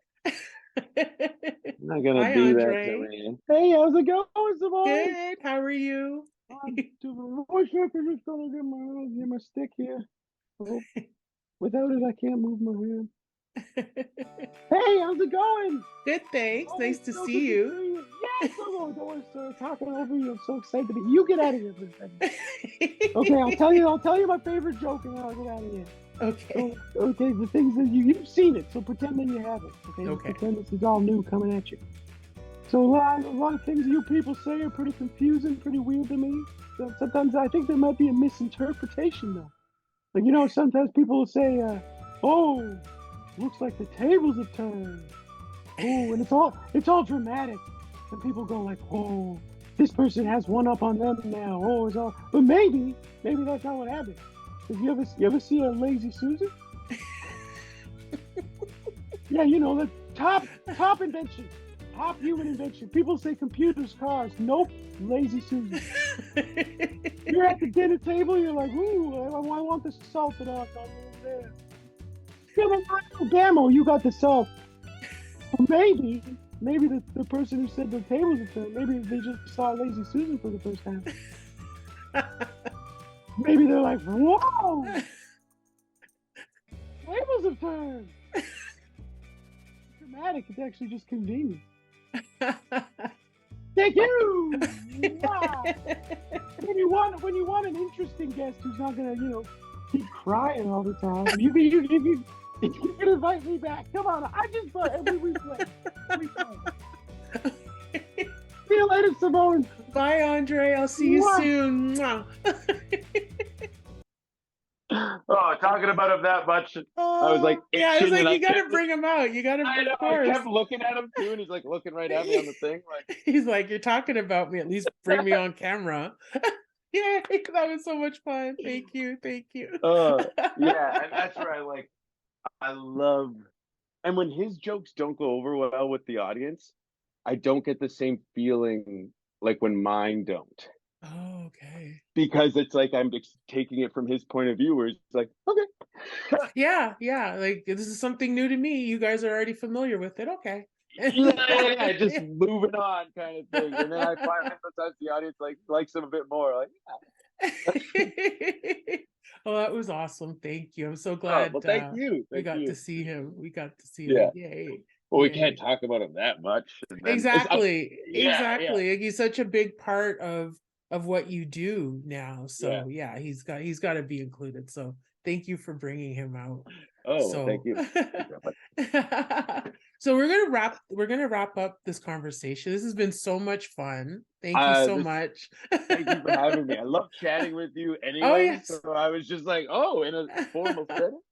Oh yeah, I'm because one of our the best last Weird road Al. trip when we went to Kingston, we were like all the way Oh, up, I know. all the way back. I was like And kind of I think wishing it was a longer trip that we could talk longer.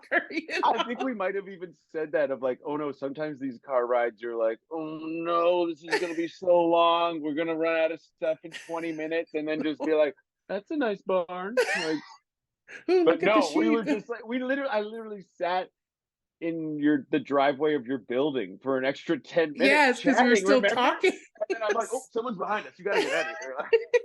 Exactly, because it was like because yeah, we were laughing. We had so much fun. So Yeah. yeah, so this was just an extension of that, and this was fun. And this could have gone on for hours and hours and Oh, I hours know, I too. know. Like it was just fun.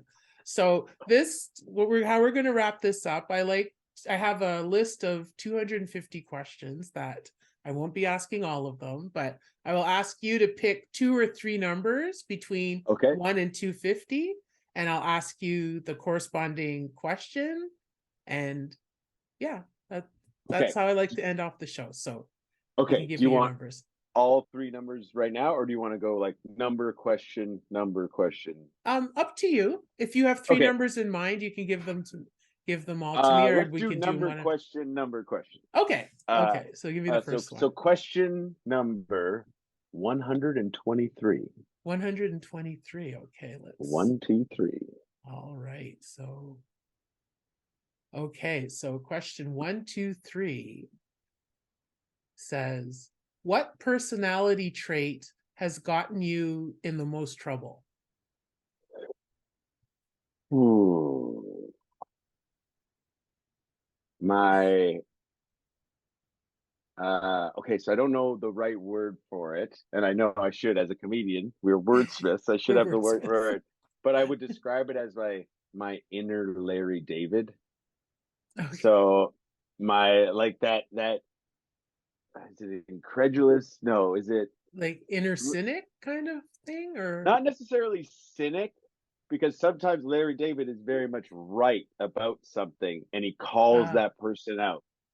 That has gotten me into a lot of trouble of like not being able to stay out of something oh, that okay. doesn't need me in there, but I need to let this person know. And it's usually about such small petty things. Like I'll be in line at a coffee shop and someone will say something to the person behind the counter, they'll say something, the person misinterprets it, but then it adds some attitude back to the person behind the counter, and I have to be like, no, you are wrong. They can't tell you right now because they're working, but you misheard them and now you're giving them that. No, you're wrong. And then they're like, And they're like, who asked you? yeah, yeah. And then that gets me in trouble because sometimes the person behind the counter is like, don't. Like, I'm diffusing this and you're Making this like worse. matches. Like, Exactly. You're with later later yeah, fluid. and I just get to leave with my coffee. Like, like I did good. And there's ladies like yelling and tweeting about this person, like firing them, Yelp review. And this person's like, I gotta go clean the bathrooms. Why did that guy say anything? That's too funny. So whatever that Whatever that word, is. Okay. that's the thing that's gotten me Okay. in the I most can't think of the trouble. word either, but I know Yeah, exactly what you mean. yeah. Or two That cent, like you inability. have to add your 2 cents in. Like that Yeah, kind of yeah, thing. and not Okay. all the time. It's when someone is. It's that specific type of situation. It's when Okay. someone is like overly acting, like they're definitely wrong, but they're overly acting and giving so much more than they need to about the situation, Okay. and no one's letting them cluing them in. And I'm like, and my brain is like, you can't leave this situation with this Yeah. mindset. But if anything, I just help them think they're more right. And I'm this crazy asshole. You know what I mean? Because now in their story, and then it's like, and then they this said this this is the guy coffee just shop. can't. And then I was telling the person so that they don't say anything wrong to other customers. Yes, and then this guy was like, and so I'm not this voice of reason. I'm just a lunatic. Like, That's too funny. yeah, so that's the trait. That's the trait. Okay. All right. So Okay, what's your next number? let's go low. Let's go 17. 17. Okay, let me scroll up. And then I'll probably go high after that. So 17 is, would you rather have unlimited international first class tickets or never have to pay for food at restaurants? Ooh. I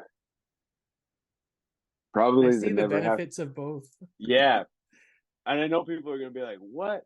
But the never ending food at restaurants. Because That's my choice too. even if you get these unlimited flights or whatever, you have to eat everywhere you go. You could only take, what if you want to stay somewhere for a while? You're not flying every day. You know what I mean? Like, Hmm. you'd want to stay somewhere for a bit. And that, so now if I don't have to pay for food ever again, all that money can just go to travel Yeah. and eat at the top end restaurants of all those places that I can now travel to anyways because I'm saving my You're money. saving money on food. Exactly. Yeah, Exactly. yeah, yeah. That's a Yeah. no brainer for Yeah, me.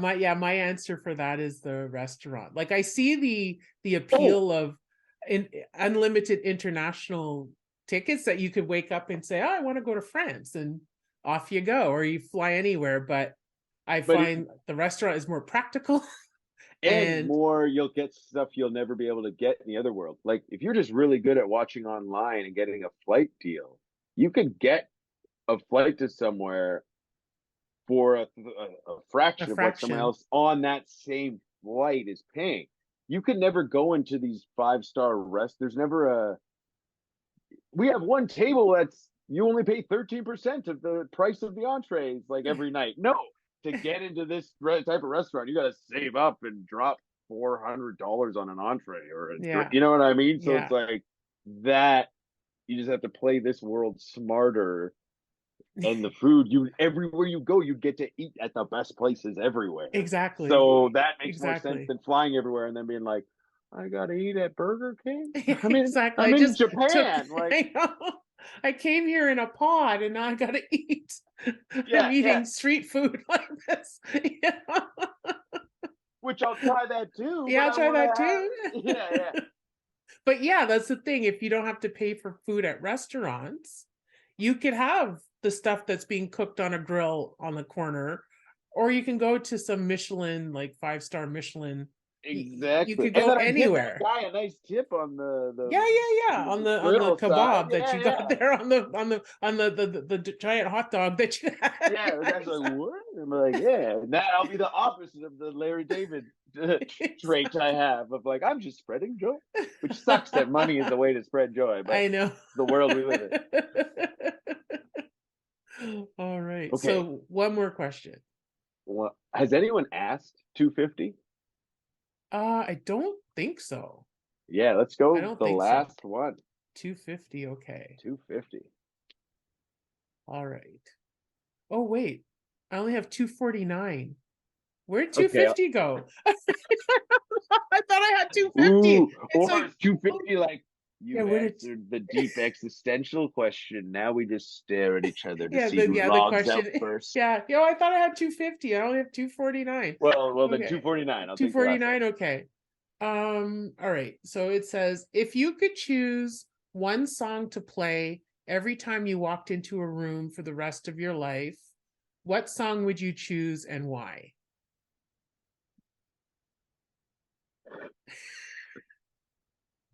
Okay, there's a couple, but it would definitely be "Kiss by a Rose" by Seal, because whenever I start singing it, my girlfriend is just, oh, this again.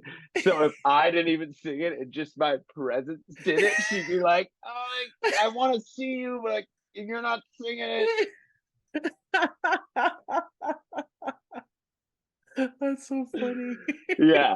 For whatever reason, I thought it was the funniest thing, and I only tried it like 2 or 3 times. It was when I was just doing weird experimental stuff in my stand-up. I thought it would just be funny to break out into a song, like out of nowhere, and not address it, and then just go back to stand-up. And that was the one that I would choose sometimes. And like the 2 or maybe 4 times I did it. Like once people were really into it, and then one time people were kind of like, "This is goofy and this is funny," and then 2 times it was just like, "What the hell is going on?"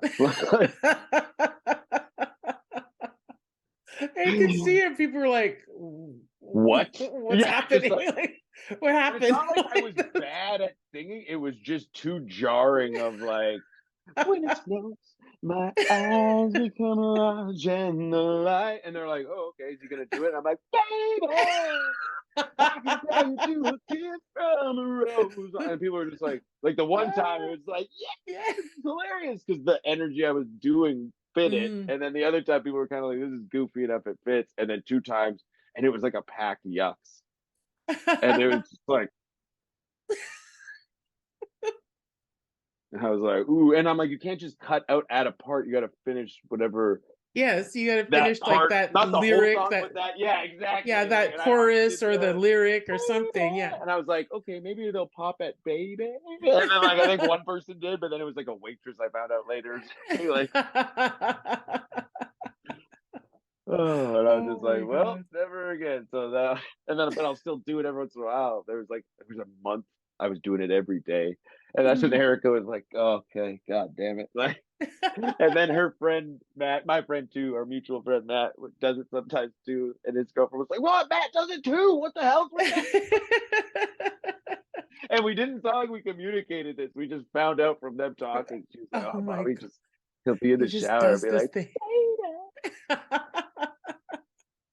That's too funny. But it's a good Data." song though. That's a good Yeah, song. That's a it's great oh, song. it's great. It holds up. I've liked Yeah. it since I was a kid because it was Yeah. in one of the Batman One of the movies. Batman movies. I And think like the maybe movie, even when I play it on YouTube, it's like it starts with the Batmobile driving away, yeah. and it seals like yeah. It's such a good song. The one It's with so Nicole good. Kidman, I think. Is that Val Kilmer? I think it's the I Val think Kilmer yeah, I one. think it's a Batman second, Return, yeah, Batman second or third Forever. one. Yeah. Oh shit, I don't know. I don't remember Yeah, which Batman one. Forever is Val Kilmer, and then Batman and Robin's George Clooney. Yeah, yeah. Yes, Batman and Robin is George Clooney. It Yeah. was weird though because the Robin went from movie to movie, but not the Batman. Like Chris O'Donnell was Robin in Batman Forever, and he was also Robin in Batman and Robin. But Batman changed. That Yeah, always different. confused me. It's true. And Yeah, because did little any fun fact: Val Kilmer was Bob Kane's favorite Batman, and Bob Kane created Batman. Oh, He okay. never got to see anyone past Clooney. Like he died before Oh, the okay. Like Batman Christian Bale and stuff. Begins and Ben Affleck and all that. So he'd Oh only yeah, seen I keep forgetting Ben Affleck yeah. was There's been a Batman lot, and now too. there's Robert Pattinson at this point too. Oh, true, true, true. Yeah, so Bob Kane had only seen like the old Adam West, Michael Keaton, Val Kilmer, and George Clooney, and out of those, he thought Val Kilmer was the best at being both like charismatic playboy Bruce Wayne, but then also Batman. And I was always like, I did like Val Kilmer I think because my people shit favorite on those one is ones. Michael Caine. Not Michael Caine. Michael Michael Keaton. Keaton. Yeah, Yeah, yeah. yeah. He, like When I think me too. Batman movie, I think Michael Well, Keaton. those Maybe two because it's are the first. they're the Yeah, best ones out of yeah, like any of the original. People like the Christopher Nolan ones, but yeah, yeah, Michael Caine for me is the best one. But yeah, Val Kilmer, that one was like had Jim Carrey as the Riddler, and I love Jim yeah, Carrey, yeah. and He so was good like in that that. one holds like a special place in my heart. So I'm always, and people always shit on those ones, but I'm always like, yeah, Bob Kane like Val Kilmer. Because We I've would seen have them Batman all. I without him. saw all of them. Oh yeah, But I liked Michael Keaton, I think the oh yeah, best. and those And then the movies are the Christian Bale coolest. ones. Yeah. Those movies are the coolest because like Tim Burton really gets the aesthetic of like a comic book, where like the Christopher Yes. Nolan ones are new and gritty and real and good, but Yeah. they lose I like the feel it's like comic almost bookness. like Law and Order.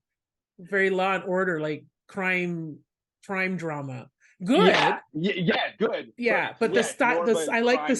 stylistic of yeah, more like a crime thriller, exactly. I like the stylistic of, like the shiny roads, and it's like it doesn't look normal. It doesn't look like a Yeah, it regular looks like city it's popping right out of like yeah, yeah. It looks Eric very and I were just comic book, very watching. cartoon, yeah. We were just watching Batman Returns because it technically is a Christmas movie. The second one with Michael Keaton happens around Christmas. The one with the Oh. penguin, and we're Oh, like, right. yeah, and there's so much goofy stuff to it, but it works. Like there's a giant present that gets wheeled out, and all these guys come out and throwing stuff, and it's like it never fit in one of the Batman movies now, but it still works and holds up on its own because yeah, it gives it like yeah, this isn't in a real world. This guy's dressed up like a bat. There's a penguin. There's this. Nothing is. We don't Exactly, have to nothing. be like yeah. It doesn't have to smack of realism. Yeah, yeah, exactly. Yeah, It's like a which is movie. cool about them, but sometimes it's like, yeah, okay, let's reel it back. Like, Too funny. Well, Bobby, thank you so much thank you, Simone, for for having this me. This has afternoon. been a blast. I had so much fun. Yeah, this has been so much fun. Thank you so much for your time. Where can people find you? Because I'll put your contact information and or social media stuff and Oh, right. Andre's if you'd like to include it too. Yeah, yeah. So mine is just I don't really I had Twitter but gave it to Andre. So my Instagram is Bobby Knauff and Cats. And that's where I post most stuff or whatever. And then Andre's is Andre underscore the alien. And that's his Okay. Instagram. He has TikTok, but I always forget to load it for him. So there's not that many Okay. on there. And he took over my Twitter, but he doesn't do Okay. it too much. So Okay. if you Andre the alien, the same handle for that. Okay. Uh For And Instagram and Twitter for yeah, Andre? Okay. and then just me on. Oh, I have an album out available everywhere, Rock Bottom, Okay. that people can get wherever they listen to their things. YouTube, Excellent. Amazon, Spotify, all that jazz. Okay, great. I'll include all of that in the show notes. Cool. And thank you so much. Well, thank you And so much. This was a blast. yeah, this was a lot of fun. And thank you, listeners, viewers, for watching, and we'll see you next time. Bye. Bye.